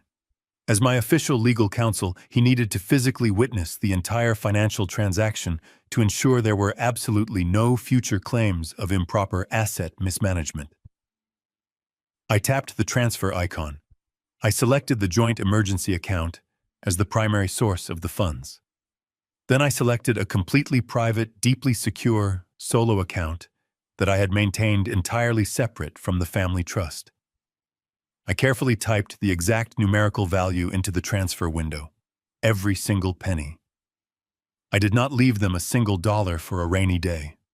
I did not leave them a single dime to cover their extravagant monthly utility bills or their premium automobile insurance premiums. I paused for one final second, my finger hovering directly over the bright green confirmation button. I visualized Monica laughing in that sunlit bedroom, openly mocking my grief. I pictured the corrupt doctor signing a fraudulent medical document designed to legally erase my freedom. And I pictured Derek, my own flesh and blood, cowardly validating the entire sinister operation. I pressed the button. The digital screen instantly refreshed. The joint emergency account balance dropped from over $400,000 down to zero. The massive life-altering sum of money was instantly and legally transferred into my impenetrable solo account. Mitchell leaned back in his leather chair, a look of profound professional satisfaction settling over his sharp features. He softly clapped his hands together, once the sharp sound echoing in the quiet room. "You have officially severed their primary financial lifeline, Harrison," he said, his voice calm and deeply measured. "The house is completely yours. The liquid cash is completely yours. By the time they officially board that ship tomorrow, they will be functioning on pure financial fumes without even realizing it. But we still have one final incredibly critical task to complete before they sail away. We must neutralize the pending court petition before their corrupt attorney can officially file it next Tuesday." I slowly picked up my phone and slipped it back into my coat pocket. The deep, heavy burning in my chest had been entirely replaced by an ocean of pure, freezing ice. I looked directly at Mitchell, my jaw set with absolute, unyielding determination. "We are not just going to neutralize their pathetic court petition, Mitchell. We are going to aggressively turn it completely around and use it to legally bury them. Tell me exactly what to do." I looked directly at Mitchell, my jaw set with absolute, unyielding determination. "We are not just going to neutralize their pathetic court petition, Mitchell. We are going to aggressively turn it completely around and use it to legally bury them. Tell me exactly what to do." Mitchell's eyes narrowed, a predatory gleam flashing in the cool gray light of the office. He leaned back, steepling his fingers once more. He began to explain the standard defensive maneuvers, suggesting we immediately file an emergency counter-injunction, preemptively alerting the court to their fraudulent medical documents. He proposed dragging them through years of grueling, highly expensive litigation until they were completely bankrupt. But I slowly shook my head. A long, drawn-out legal battle in a sterile courtroom was far too merciful for what they had planned for me. I did not want them to have the luxury of time, the ability to hire defense attorneys, or the comfort of sleeping in a warm bed while we fought.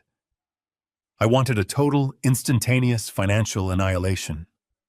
I wanted them to return from their luxury cruise to find their entire universe fundamentally erased. "We are going to sell the Bellevue mansion," I stated flatly, the words dropping like heavy lead weights onto the polished desk. "Not next month. Not next week. We are going to sell it right now before they even have the chance to order their first premium cocktail on that ship." Mitchell blinked momentarily, taken aback by the sheer aggression of the pivot. He quickly recovered his legal mind, churning through the logistics. He reminded me that traditional real estate transactions take 30 to 60 days to properly close. They would return from their vacation long before the property officially changed hands. But I was simply not talking about a traditional, comfortable real estate transaction. I was talking about a ruthless corporate liquidation. During my 40 years as a commercial construction manager, I had crossed paths with every conceivable type of property investor in the greater Seattle area. I knew exactly who to call when a massive property needed to vanish from the ledger overnight. There is a very specific, highly lucrative subculture within the real estate market, dedicated entirely to corporate cash flippers. These are massive, heavily funded corporate investment groups that specialize in acquiring distressed or highly motivated properties at a steep discount. They completely bypass the traditional sluggish banking system. They buy properties sight unseen, utilizing deep reserves of liquid cash to close massive deals in a matter of days, completely skipping the extremely tedious appraisal and inspection contingencies. I reached into my coat pocket, pulled out my smartphone, and scrolled past Derek's treacherous contact profile. I stopped on a specific name I had not dialed in nearly a decade. Victor Rossi. Victor was a ruthless, highly efficient corporate real estate shark who ran the largest cash-flipping syndicate on the West Coast. He and I had done several highly profitable, extremely quiet deals back when I was liquidating old commercial warehouses. Victor only cared about two things in this world: speed and massive profit margins. I pressed the call button and placed the phone on speaker, resting it directly in the center of Mitchell's desk.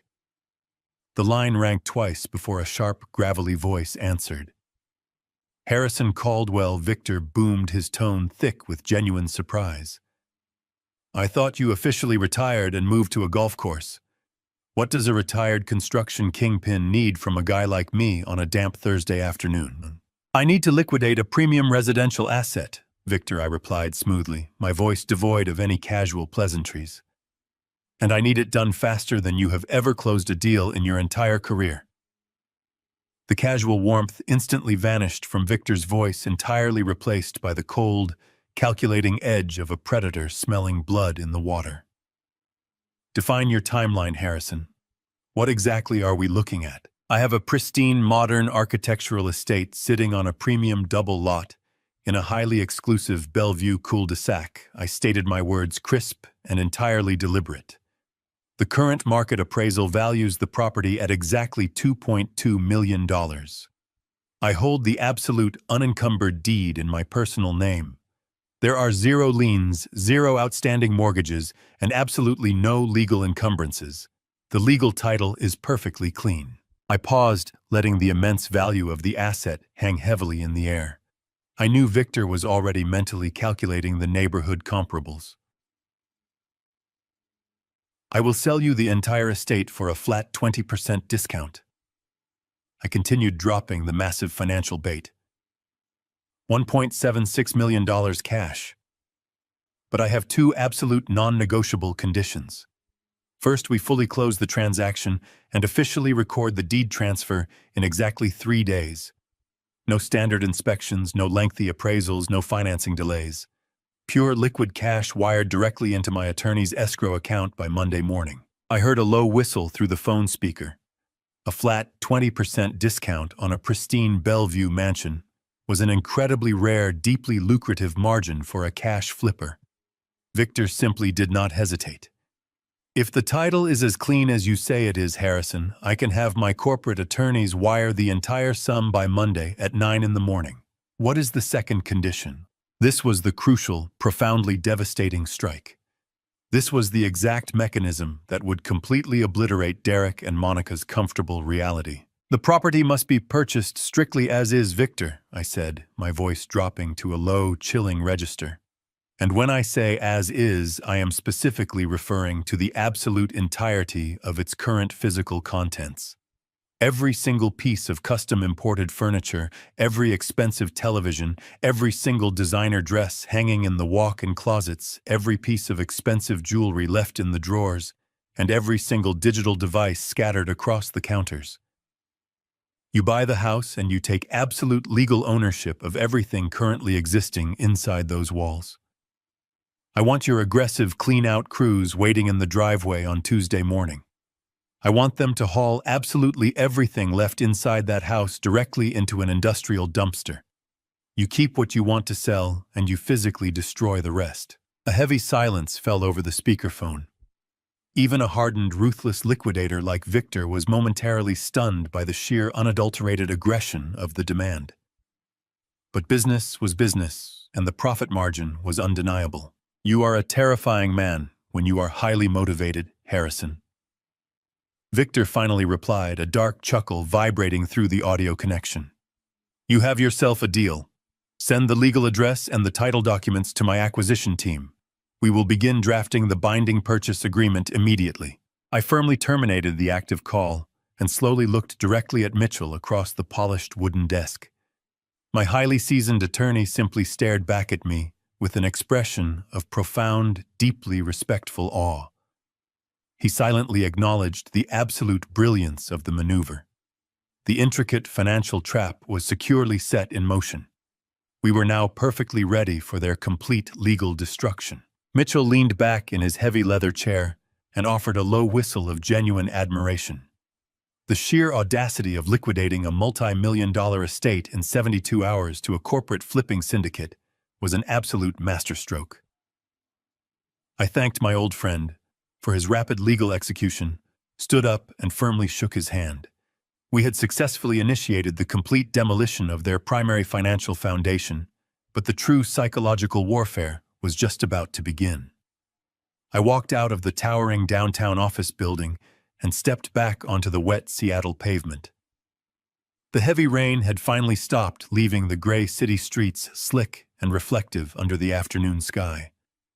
I climbed into the familiar cabin of my truck, completely ignoring the damp chill seeping through my wool coat. I placed my hands on the steering wheel, taking a moment to fully process the incredibly satisfying reality of what we had just accomplished. Derek and Monica were currently spending their afternoon packing their expensive designer luggage, entirely convinced that they had flawlessly outsmarted a grieving, helpless old man. They believed their malicious legal petition was safely secured and ready to strip away my entire existence. They were gleefully preparing to embark on a massive luxury cruise that I had painstakingly organized and fully funded. They thought I was sitting at home weeping over old photographs and slowly losing my mind. Instead, I was actively dismantling the very fabric of their comfortable, unearned lives. However, simply taking the house and the emergency cash was not entirely sufficient. I wanted them to deeply, viscerally feel the profound consequences of their arrogance. I wanted them to experience the exact same terrifying helplessness they had so casually planned to inflict upon me. I did not want them to simply find out they were homeless and broke while standing comfortably in their local driveway. I wanted them entirely trapped. I wanted them completely isolated in international waters, surrounded by opulent luxury that they suddenly could not afford to touch. I reached into my pocket, retrieved my smartphone, and opened the contacts list. I bypassed my personal network and navigated directly to the saved reservation file for our upcoming Alaskan voyage. I tapped the primary customer service number for the Royal Caribbean Executive Booking Desk. The call connected instantly, routing me through a brief automated menu before placing me on a very short hold. A cheerful, highly professional voice answered the line, greeting me by name and enthusiastically thanking me for my premium loyalty status. The representative asked how she could assist me with my upcoming embarkation for the owner's suite. I kept my voice perfectly smooth and entirely calm, betraying absolutely none of the cold fury burning in my chest.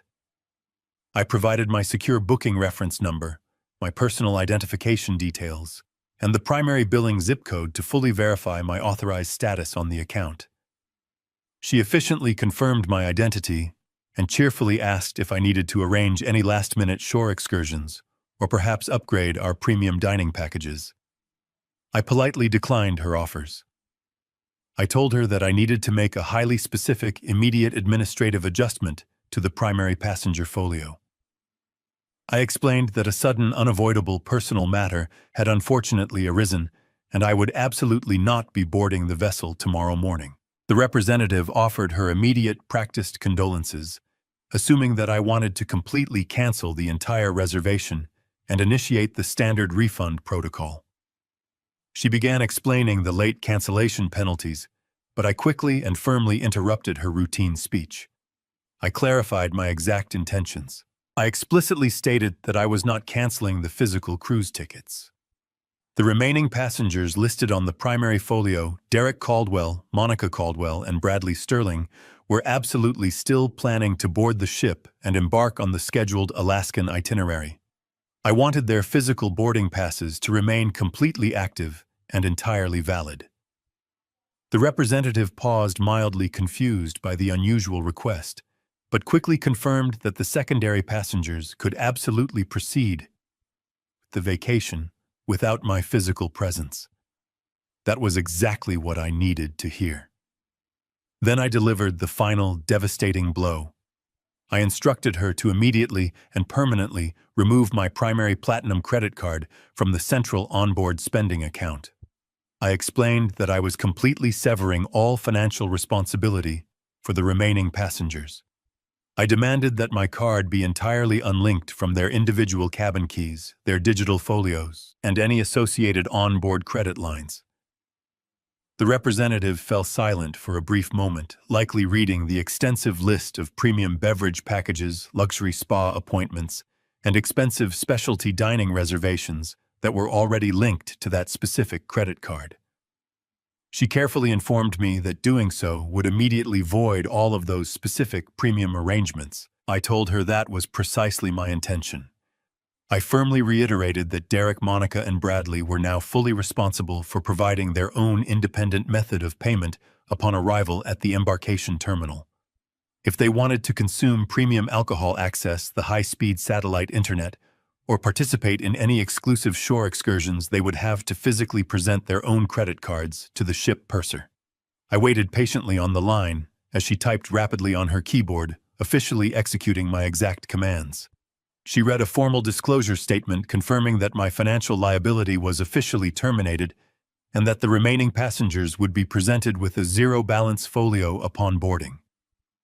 I thanked her for her highly efficient assistance and promptly ended the call. I placed the phone down on the passenger seat of my truck, a cold, undeniable smirk finally breaking across my face. The trap was now entirely complete. The snare had been flawlessly set, and the bait was simply too magnificent for them to ever refuse. They were going to wake up tomorrow morning, load their massive, overstuffed designer suitcases into a premium rideshare vehicle, and eagerly head down to the bustling Seattle cruise terminal. They would successfully scan their active boarding passes, walk onto that massive floating palace, and immediately head straight for the nearest premium luxury bar to celebrate their perceived victory. Bradley would confidently order the most expensive vintage bourbon available. Monica would loudly request a bottle of exclusive imported champagne, and Derek would smugly hand the bartender his digital cabin card, completely expecting my unlimited platinum account to smoothly absorb the massive financial impact. The absolute humiliation they were about to experience when that card was brutally declined would be genuinely magnificent. They would be standing in the middle of a crowded luxury lounge, cut off from my wealth, forced to desperately empty their own highly depleted bank accounts just to secure a basic internet connection. They would be physically trapped on a massive ship in the middle of the freezing ocean for 10 long, agonizing days, slowly realizing that their unlimited financial gravy train had completely derailed. And while they were desperately trying to figure out how to pay for their own extravagant bar tab, Victor Rossi and his aggressive corporate demolition crew would be violently throwing their entire pretentious lifestyle into a rusted steel dumpster. I smiled. The next morning arrived with the crisp, damp chill that perfectly defined early spring in the Pacific Northwest. I had been awake long before dawn, nursing a black coffee in my kitchen, methodically reviewing the timeline. By 8 o'clock, I was parked in an elevated viewing lot overlooking the bustling cruise terminal at the port of Seattle. The massive, brilliant white hull of the luxury ocean liner dominated the waterfront, preparing to cast off for Alaska.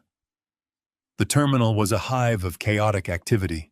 Fleets of taxis and shuttle buses constantly pulled up to the unloading zones, discharging hundreds of eager passengers. I sat comfortably in my truck, a pair of compact field binoculars resting on the console. I did not need them yet. I knew exactly what time they would arrive. Derek was aggressively punctual when it came to securing his own pleasure. Right on schedule, a premium black sport utility vehicle glided smoothly up to the designated VIP drop-off lane. The driver stepped out and quickly opened the rear doors. My heart beat with a slow, mechanical rhythm as I watched Derek step onto the concrete. He was dressed in expensive nautical resort wear, looking entirely relaxed and completely carefree.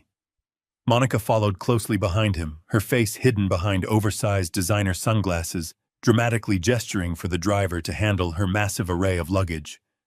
Then came Bradley, bouncing out of the vehicle, wearing a brightly colored tropical shirt that looked profoundly ridiculous in the cold Seattle wind. They stood together on the pavement, laughing loudly, completely enveloped in their unearned arrogance. They handed their bags to the eager porters, expecting my premium loyalty status to smooth every single step of their VIP embarkation process. I picked up my digital tablet from the passenger seat and opened the primary social media application. I had created an anonymous profile months ago to keep track of family updates Derek routinely forgot to share. I navigated directly to Monica's public feed. She had just posted a fresh, highly filtered photograph of the three of them standing proudly in front of the massive ship. The caption beneath the image read, "Embarking on our much-needed, incredibly hard-earned luxury vacation. Time to leave all the stress behind and completely pamper ourselves." A champagne glass emoji punctuated the absurd statement. Incredibly hard-earned. The sheer delusion required to type those words after financing a corrupt medical trap with stolen cash was staggering. They genuinely believed they had successfully outmaneuvered me. They firmly believed the most difficult part of their sinister plan was already behind them, completely unaware that they were actively walking directly into a flawless, inescapable financial cage. I watched through the windshield as they casually strolled through the heavy glass doors of the main terminal building, disappearing into the VIP security queue. They would be fast-tracked directly onto the ship, bypassing the long lines of ordinary passengers. I knew the exact layout of that vessel. I knew they would head straight to the exclusive upper decks, eagerly anticipating their premium welcome packages. I sat in my truck for another 2 hours, patiently watching the endless stream of passengers board the ship. The massive loading ramps were eventually pulled back. The heavy mooring lines were systematically detached from the concrete pylons. A deep, powerful vibration resonated through the damp air, vibrating against the windows of my truck as the ship's massive engines fired to life. Then the incredibly loud, booming blast of the ship's main horn echoed across the waterfront. It was a triumphant, declarative sound. The colossal white vessel slowly and smoothly began to pull away from the dock, churning the dark waters of Puget Sound into thick, white foam. I watched the ship gracefully rotate and point its massive bow directly toward the open ocean. They were finally on their way. Within a few short hours, they would completely lose all standard terrestrial cellular service. They would be fully reliant on the ship's exorbitant satellite internet connection, a premium service that they no longer had the financial means to seamlessly access. They were entirely isolated, perfectly suspended in international waters, completely cut off from their corrupt attorneys and their heavily mortgaged reality back on solid ground. I put the heavy truck in gear and drove away from the waterfront, heading straight back to the downtown financial district. Mitchell Reed was already waiting for me in the executive boardroom of his law firm. Seated across from him was Victor Rossi, flanked by 2 of his own aggressive corporate attorneys. The atmosphere in the room was strictly coldly business. There were no pleasantries, no casual conversations about the weather. We were there to execute a highly lucrative, profoundly devastating corporate liquidation. Victor had a thick stack of finalized closing documents neatly arranged on the polished mahogany table. His legal team had thoroughly verified the completely unencumbered status of the Bellevue estate. They knew they were securing an incredibly valuable asset at a massive 20% discount, and they were more than eager to finalize the transaction before I could possibly change my mind. I sat down at the table and picked up the heavy gold-plated pen that Mitchell explicitly provided for the occasion. I carefully read through the binding clauses. The language was exceptionally clear and entirely unforgiving. The sale was strictly and undeniably as is. The buyer assumed absolute total ownership of the physical property and the complete entirety of its current contents. Victor's highly aggressive demolition crews were officially authorized to physically breach the property and commence total physical liquidation at 8 o'clock tomorrow morning. I placed the tip of the pen on the thick paper and signed my legal name on the final signature line. I pushed the executed documents across the table to Victor. He reviewed the signatures, nodded sharply to his lead attorney, and smoothly pulled a secure digital authentication token from his jacket pocket. Victor rapidly keyed a numerical sequence into the token, authorizing the immediate release of the massive funds.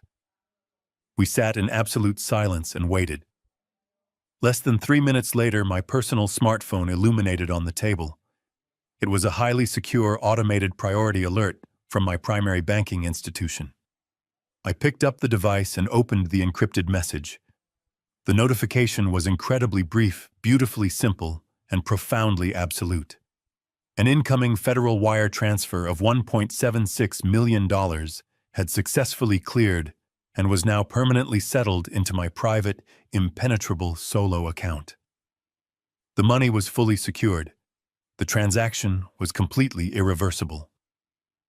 Victor stood up firmly, shook my hand, and briskly walked out of the room with his legal team to immediately dispatch his property extraction crews. I stood completely alone in the silent boardroom, with Mitchell. The massive Bellevue mansion, the physical manifestation of all their arrogant pride, absolutely no longer belonged to my son. Their expensive cars, their designer wardrobes, and every single piece of furniture they had ever owned were about to be violently tossed into a commercial dumpster. The financial slaughter was flawlessly executed, and my treacherous son was completely and entirely trapped on a floating island, now absolutely powerless to stop it. I sat in the quiet comfort of my living room, the glowing embers of the fireplace casting a warm, flickering light across the hardwood floor. A steaming cup of black coffee rested on the table beside me. The house was entirely silent, completely devoid of the suffocating grief that had plagued me just a few days prior. Hundreds of miles away, completely swallowed by the vast, freezing expanse of the northern Pacific Ocean, my son and his treacherous wife were currently experiencing the absolute, undeniable reality of their actions. The luxury cruise industry operates on a very specific, entirely cashless financial model. The moment a passenger steps onto the deck of the vessel, physical currency becomes completely useless. Every single transaction, from premium dining and luxury spa treatments to satellite internet and top-tier alcohol, is exclusively processed through a digital cabin key, commonly known as a CPass card. That plastic card must be securely backed by a valid, active credit account. I had completely severed that crucial financial lifeline. I knew it would take a few hours for the ship to hit international waters and update its internal billing network. Right on schedule, my smartphone began to vibrate on the coffee table. Because they were entirely cut off from standard cellular towers, they had to rely on the ship's highly restricted, incredibly weak emergency satellite network to make outgoing calls. The connection was terrible, heavily laced with crackling static, but the frantic, desperate audio messages they left on my secure voicemail system were remarkably clear in their absolute panic. I took a slow sip of my coffee, leaned back in my leather armchair, and tapped the screen to play the very first recorded message. Derek's voice echoed into the quiet room. He did not sound like the smug, calculating man who had confidently signed legal documents to steal my freedom. He sounded completely terrified, his breath coming in short, rapid gasps. He frantically explained that a massive, highly embarrassing misunderstanding had just occurred at the primary luxury lounge. Monica had proudly marched up to the premium bar, flanked by her entire arrogant family, and loudly ordered a $500 bottle of exclusive vintage champagne to properly celebrate the beginning of their opulent vacation. The bartender had smoothly taken her digital cabin card, swiped it through the terminal, and promptly informed her that the transaction was entirely declined. Derek stammered through the voicemail, vividly describing the sheer, excruciating humiliation of that specific moment. Monica had aggressively argued with the bartender, causing a massive, incredibly loud scene in front of dozens of wealthy passengers. She demanded that the staff run the card again, arrogantly proclaiming that the account was backed by a limitless platinum credit limit. The bartender tried multiple times, finally escalating the issue to the head purser, who coldly informed them that the primary funding source had been explicitly and permanently revoked by the account holder. Derek practically begged me to call the cruise line and fix what he assumed was a simple administrative banking error. He pleaded that Monica's parents were completely furious and intensely embarrassed by the public spectacle. I let the first voicemail end and smoothly tapped the screen to play the second message. This recording had been left exactly 40 minutes later. The initial confusion in Derek's voice had completely dissolved, entirely replaced by a raw, unadulterated, suffocating panic. He had marched directly down to the guest services desk to purchase a premium satellite internet package so he could access his mobile banking application and quickly transfer funds to save face. The premium internet connection cost exactly $100 per day. Derek had confidently handed the purser his physical debit card, the one directly tied to our joint emergency checking account. The very same account they had used to illegally bribe a corrupt medical doctor. He told me, his voice cracking with absolute desperation, that the debit card was completely declined due to severely insufficient funds. He was entirely frantic, loudly demanding to know how a secure bank account with over $400,000 in liquid cash could possibly be reading a stark, undeniable zero balance. He begged me to answer the phone. He pleaded with me to contact the financial institution and report a massive, catastrophic bank fraud. He actually had the sheer, unmitigated audacity to ask me to protect the very money he had systematically planned to use for my permanent legal destruction. I listened to his pathetic, cracking voice and felt an overwhelming wave of cold, calculating satisfaction. They were finally beginning to understand the full terrifying scope of their bleak situation. They were physically trapped inside a massive floating metal box in the middle of a freezing ocean. They had absolutely no active credit cards, zero accessible cash, and absolutely no way to generate any liquid funds. The third and final voicemail was the most revealing. It was not Derek. It was Monica. The thick, arrogant superiority she had displayed in the Bellevue mansion was completely gone. She was practically weeping into the receiver. She sobbed about how her entire family was mercilessly turning against her. Bradley, her parasitic brother, was throwing a massive explosive tantrum in the hallway because he could not order a single drop of alcohol. He had excitedly marched up to the poolside bar to begin his 10-day binge, only to be brutally informed that his cabin card was financially locked. Monica cried that they had been officially barred from entering all the premium specialty dining restaurants on the ship. Because they possessed absolutely no valid payment methods, they were now strictly relegated to the massive crowded, complimentary buffet lines along with the thousands of ordinary economy passengers they constantly mocked. She wailed about the sheer indignity of having to stand in a long line just to get a basic plate of free pasta. She vividly described the burning judgmental glares from her wealthy parents, who had completely expected a flawless, highly pampered luxury experience on my dime. Instead, her parents were currently trapped in a tiny standard economy cabin, furious that their premium reservations had been totally voided. Monica begged me to fix the accounts, promising to apologize for whatever minor slight she had supposedly committed. She still genuinely believed this was just a petty temporary punishment for a minor disagreement. She had absolutely no idea that while she was crying over a declined bottle of expensive champagne and a ruined dinner reservation, my real estate contacts were actively finalizing the complete total demolition of her entire life back on dry land. I slowly deleted all 3 voicemails permanently, erasing their desperate begging voices from my secure digital server. I placed my smartphone back onto the solid wooden table and took another slow, deeply satisfying sip of my hot coffee. Let them eat from the free buffet line. Let them suffer the brutal, unyielding fury of her humiliated, arrogant family. Let them spend the next 10 days trapped on a massive boat, slowly descending into complete and total financial madness. They absolutely deserved every single agonizing second of this beautiful, flawless nautical nightmare. Their precious vacation had officially become a floating prison.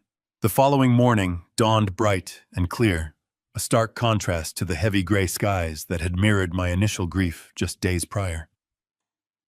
The crisp air felt invigorating as I drove my truck across the bridge toward the affluent, manicured neighborhoods of Bellevue.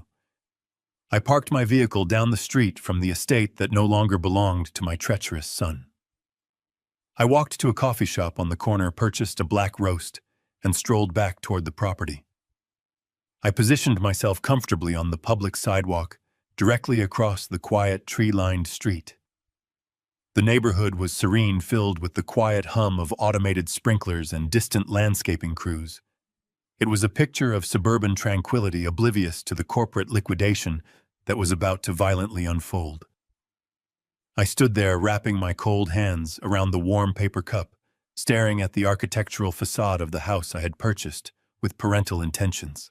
At exactly 7:45 in the morning, the heavy sound of diesel engines shattered the quiet neighborhood peace.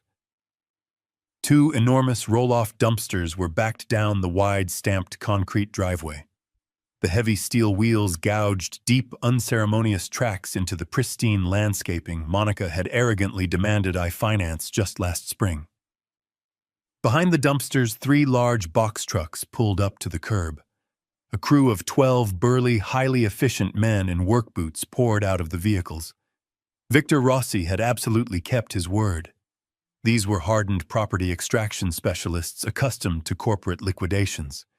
They operated with a cold precision that was entirely terrifying to witness. The crew foreman, a massive man holding a heavy steel pry bar and a clipboard, marched directly up to the custom front door. He did not attempt to pick the expensive smart lock. He simply jammed the steel bar into the doorframe and wrenched it backward, shattering the locking mechanism with a loud crack. The heavy wooden door swung open, exposing the pristine interior of Derek and Monica's stolen sanctuary. The financial slaughter commenced instantly. The workers flooded into the wide, sunlit foyer like an organized army of relentless locusts. Within minutes, the massive front doors were permanently wedged open, and the physical eradication of their entire pretentious lifestyle began in earnest. 2 burly workers emerged from the front door carrying Monica's prized, custom-ordered Italian velvet sofas. I remembered the exact day she purchased them. She had casually handed the elite interior designer my platinum credit card, without a single moment of hesitation, racking up tens of thousands of dollars in a single afternoon, while claiming she simply needed the living room to properly reflect her elevated social status. I watched with profound satisfaction as the workers carelessly dragged the incredibly expensive white velvet across the rough concrete porch. They hoisted the sofas over the rusted steel rim and let them violently crash into the empty metal bin. The delicate, imported fabric instantly tore against the sharp edges of the rusted container, completely ruining the massive investment in less than 5 seconds. The relentless parade of destruction continued without a single pause. Another group of workers began violently hurling massive black garbage bags out of the second-story master bedroom window, aiming directly for the open dumpster below. The bags were overflowing with Monica's incredibly expensive, meticulously curated designer wardrobe. Hundreds of silk dresses, premium leather handbags, and imported European shoes cascaded down into the filthy metal bin like common household trash. She had eagerly planned exactly which luxury resort outfits she would proudly wear on the cruise ship deck, blissfully unaware that her entire material existence was currently being tossed into a garbage heap. Then came Derek's prized possessions. A worker casually walked out of the garage carrying 2 heavy premium leather golf bags filled with custom-fitted, incredibly expensive titanium clubs. Derek had insisted he needed the professional-grade equipment to properly network with wealthy executives. The worker grabbed those bags by their premium leather straps, swung them heavily through the air, and aggressively hurled them over the high steel wall of the dumpster. The incredibly satisfying sound of bending titanium shafts and snapping carbon fiber echoed loudly across the quiet suburban street. I took another slow, deeply rewarding sip of my hot coffee as a separate team of specialized workers arrived in a small utility van. They completely ignored the massive volume of furniture being violently thrown away and walked directly up to the front entrance. They carried heavy drills, fresh brass hardware, and thick metal strike plates. Victor Rossi was officially securing his newly acquired asset. The workers aggressively stripped away the broken electronic smart locks that Monica had previously programmed with her personal security codes. They installed heavy commercial-grade deadbolts on every single exterior door of the massive estate. The physical manifestation of their total exclusion was incredibly powerful to witness. Even if Derek and Monica miraculously managed to escape their floating nautical prison and somehow secure a ride back to this specific neighborhood, they would find absolutely nothing waiting for them. Their custom digital access codes were permanently erased. Their physical keys were entirely useless.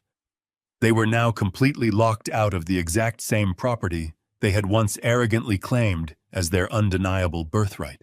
For 3 solid, highly chaotic hours, the aggressive extraction crew ruthlessly gutted the entire $2.2 million property. They systematically stripped away every single television, every piece of expensive modern artwork, every custom-imported rug, and every single digital device left carelessly resting on the granite kitchen counters.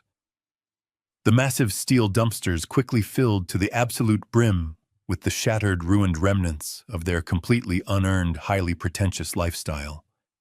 Not a single photograph, not a single piece of expensive jewelry, not a single pair of designer sunglasses was spared from the violent, unyielding corporate liquidation.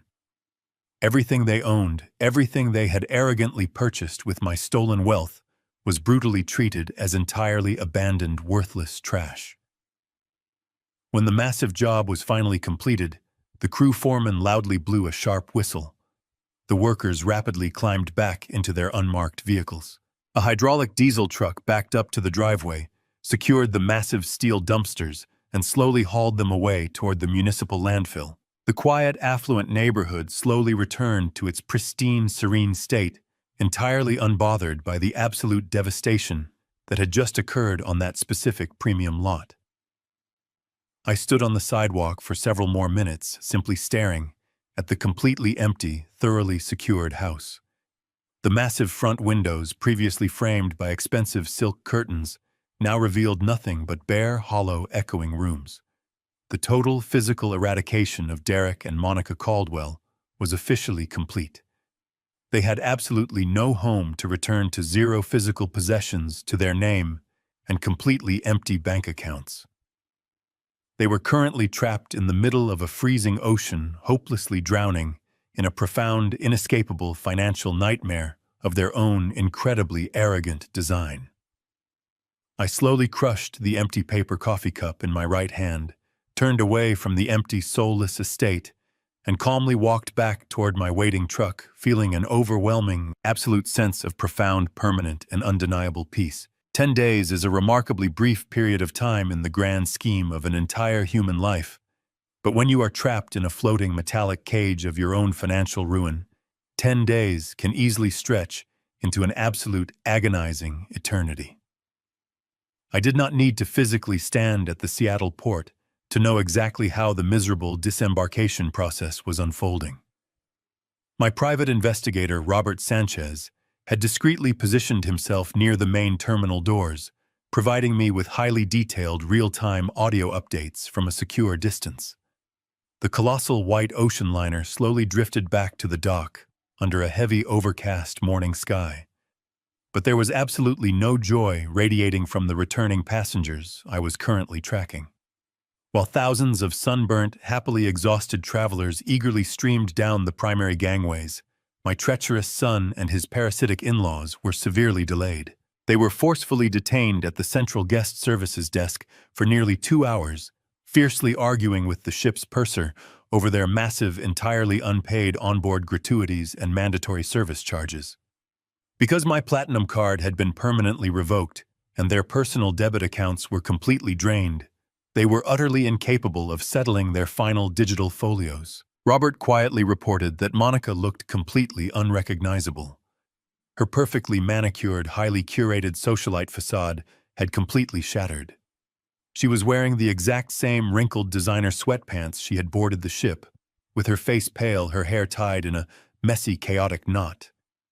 Her parents, who had proudly expected to be treated like nautical royalty, were radiating a toxic, furious silence.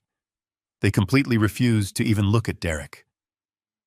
Bradley, suffering from 10 solid days of enforced involuntary sobriety, was nervously pacing near the terminal exit, shivering in the damp Seattle wind. They had spent the entire luxury vacation isolated in their windowless cabins, eating complimentary buffet food, intensely fighting over who was ultimately responsible for the catastrophic banking error. They were entirely convinced that a massive automated fraud alert had temporarily frozen their assets. They genuinely believed that the moment they stepped off the ship and found a stable cellular signal, a quick, aggressive phone call to the bank would instantly restore their unearned wealth. They desperately pooled the absolute last remnants of their physical currency. Between the 5 of them, they managed to scrape together just over $80 in loose, crumpled bills. It was barely enough to secure a single standard economy taxi van for the long drive back to the affluent suburbs. Robert watched from a distance as they awkwardly and aggressively shoved their massive, heavy designer suitcases into the back of the scuffed yellow vehicle. They were packed into the back seats like miserable sardines, their knees pressed tightly together, the thick, heavy tension inside the cabin completely suffocating them all. Derek, desperately trying to salvage whatever remaining shred of masculine authority he still possessed, loudly promised his furious father-in-law that everything would be completely resolved within the hour. He loudly declared that the banking issue was a simple clerical mistake, and he fiercely vowed to drive straight to the local courthouse the very following morning. He aggressively promised to immediately file the emergency guardianship petition, fully legally declare his father entirely incompetent, and finally seize permanent control of the entire family fortune. He was eagerly planning my complete legal execution from the cramped back seat of a foul-smelling, terribly maintained commercial taxi. The yellow van merged onto the busy interstate, carefully navigating the heavy morning traffic toward the affluent, highly manicured neighborhoods of Bellevue. The ride took nearly 45 minutes. Every single mile brought them closer to the ultimate, devastating reality check of their utterly miserable lives. I was comfortably seated in Mitchell Reed's towering downtown office, quietly listening to the live audio feed as the taxi finally turned into their exclusive, beautifully tree-lined residential neighborhood. The quiet, serene streets looked exactly as they always did right up until the taxi slowly rolled to a stop in front of the familiar premium double lot. The sudden, deafening silence inside that taxi must have been absolutely magnificent to experience firsthand. The beautiful property they had so proudly called their own was completely transformed beyond all possible recognition. It no longer looked like a pristine multi-million-dollar residential sanctuary.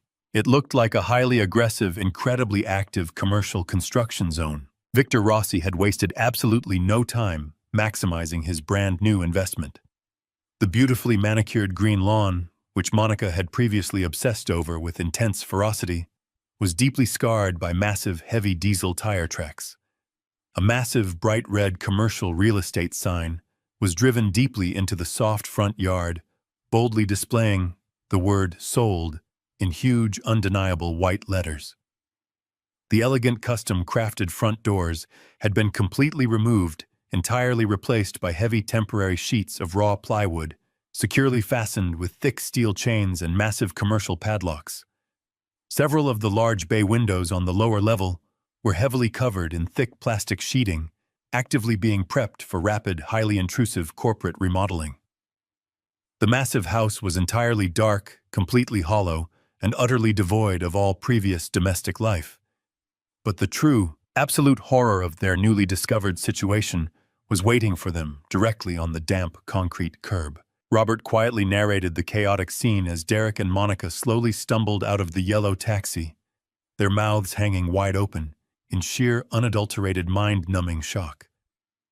They stood completely paralyzed on the public sidewalk, blankly staring at the exact spot where their municipal trash bins were normally placed on collection day. There, carelessly stacked in a massive, incredibly chaotic pile, were dozens of heavy black industrial garbage bags.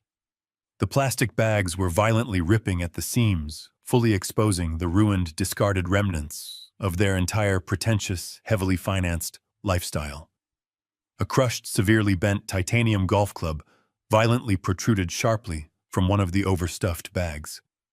A highly expensive, carefully imported designer silk dress loosely spilled out of another, completely soaked by the damp, dirty morning pavement. Victor's highly aggressive demolition crew had ruthlessly followed my exact, unrelenting instructions to the absolute letter. They had rapidly cleared the sprawling house entirely down to the bare wooden studs, violently tearing out every single material item that Derek and Monica had ever proudly owned.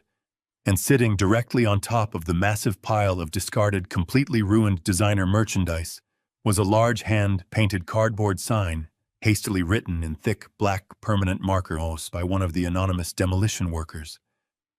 The rough sign simply read, "Free to take."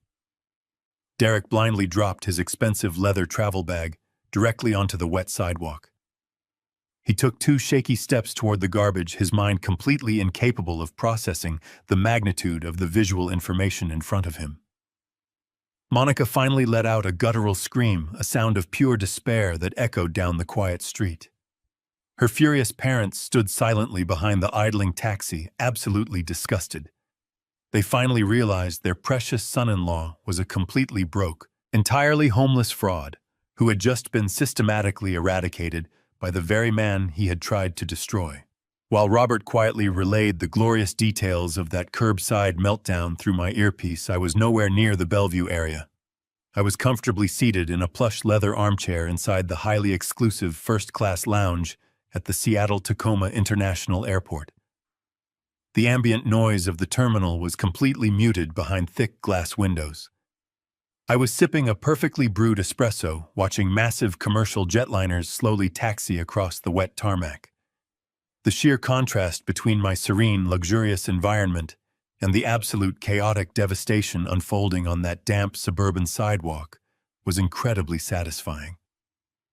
I had booked a premium flight to a quiet, sun-drenched island in the Caribbean, deciding that I truly deserved a genuine, profoundly relaxing vacation after meticulously dismantling the treacherous lives of my only son and his incredibly arrogant wife. I took another slow, deeply appreciative sip of my coffee, feeling the warm liquid soothe the last remaining traces of tension in my chest. My smartphone rested flat on the polished glass table next to my espresso cup. The screen remained entirely dark for several long minutes as Robert concluded his detailed surveillance report and quietly ended our secure call. He confirmed that the furious parents had already ordered a separate taxi, completely abandoning their disgraced daughter and humiliated son-in-law on the side of the road. I knew exactly what was going to happen next. Derek would aggressively cycle through the standard stages of grief and absolute panic. He would furiously attempt to unlock his frozen bank applications. He would desperately try to contact the corporate real estate agency listed on that massive red sign in the front yard. And finally, when absolutely every single avenue of escape had been brutally slammed shut in his face, he would be forced to call the one man he had so callously plotted to lock away in a sterile medical facility. Right on cue, the smartphone illuminated, vibrating harshly against the smooth glass surface. The caller identification displayed Derek's name. I did not answer it immediately. I sat back in my plush chair and watched the bright screen flash, allowing the incoming call to ring 5 distinct times. I wanted him to sweat. I wanted the cold, undeniable terror of his absolute financial ruin to completely saturate his mind before he heard my voice. On the 6th ring, I calmly reached out, picked up the device, and pressed the green button. I brought the phone to my ear, remaining perfectly intentionally silent. "Dad." Derek screamed into the receiver, his voice cracking with a high-pitched, unfamiliar hysteria. "Dad. What the hell is going on? Where are you? You need to fix this right now. Our house is completely locked up. There are heavy wooden boards over the front windows. Some insane construction company threw all of our clothes in a pile of garbage on the street." I could hear the chaotic sounds of passing traffic roaring in the background, mixed heavily with the sharp, shrill sounds of Monica violently sobbing. She was audibly wailing, a continuous, breathless sound of pure, unadulterated material loss. "My bank accounts are empty." Derek continued, his breath coming in short, panicked gasps. "The joint emergency fund is completely wiped out. My personal debit cards are declining. The cruise line entirely humiliated us. They locked our cabin cards. Monica's parents just left us standing on the sidewalk. You have to call the bank immediately. You have to call the police. Someone stole our identity. Someone stole the house. Dad, you have to do something right now." He was practically hyperventilating, desperately clinging to the incredibly fragile hope that this was all just a massive, catastrophic mistake. He was still trying to play the traditional role of the concerned, innocent son, relying on his wealthy father to immediately swoop in and financially rescue him. I took a slow, deep breath, letting his frantic, pathetic demands hang heavily in the digital connection between us. When I finally spoke, my voice was a smooth, chillingly calm whisper of absolute, unyielding authority. "I do not have Alzheimer's, son," I stated, enunciating every single syllable with razor-sharp precision. "But I did have a profound, life-altering epiphany." The dead silence that instantly fell over the other end of the line was absolute perfection. The chaotic background noise of the street seemed to completely freeze. Even Monica's hysterical wailing momentarily choked to a sudden, terrified halt. The sheer, undeniable weight of my words slammed directly into his chest. He suddenly realized that I knew absolutely everything. I did not wait for him to formulate a pathetic, desperate lie. I methodically laid out the complete, inescapable reality of his brand new existence. "I sold the house, Derek," I continued, my tone completely devoid of any parental warmth or lingering mercy. "I liquidated the entire Bellevue property to a corporate cash buyer 2 days ago. I authorized a completely unconditional, strictly as-is transaction. That means every single piece of custom furniture, every designer handbag, and those expensive golf clubs you loved so much, legally belonged to the demolition crew.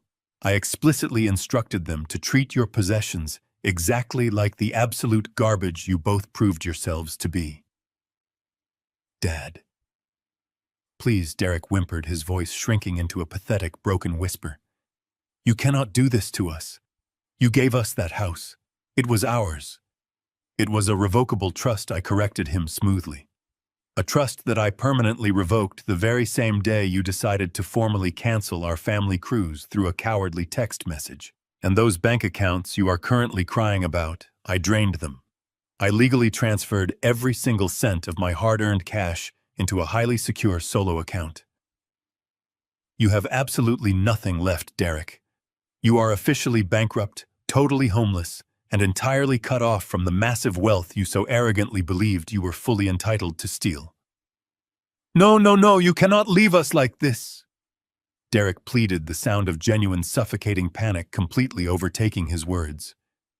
"We have nowhere to sleep tonight. We do not have money for a basic hotel. We do not even have money for food. You have to help us. We are your family. You stopped being my family the exact moment you sat in that bedroom and actively plotted to lock me away in a medical prison," I replied, my voice dropping to a dangerous freezing register. "You thought you could legally declare me mentally incompetent and seize my entire fortune." I paused, listening to his terrified breathing. Monica started screaming in the background, begging me to forgive them. I completely ignored her and delivered the final blow. "By the way, Mitchell sent a copy of your fraudulent incapacity petition and the corrupt doctor's signature straight to the FBI for conspiracy to commit elder fraud." Derek let out a choked, horrifying sound. "You are looking at a very lengthy federal criminal indictment," I added. "I strongly suggest you use whatever loose change you have left to hire a defense attorney." I ended the call, picked up my premium travel bag, and confidently walked toward my gate, ready to begin my new life.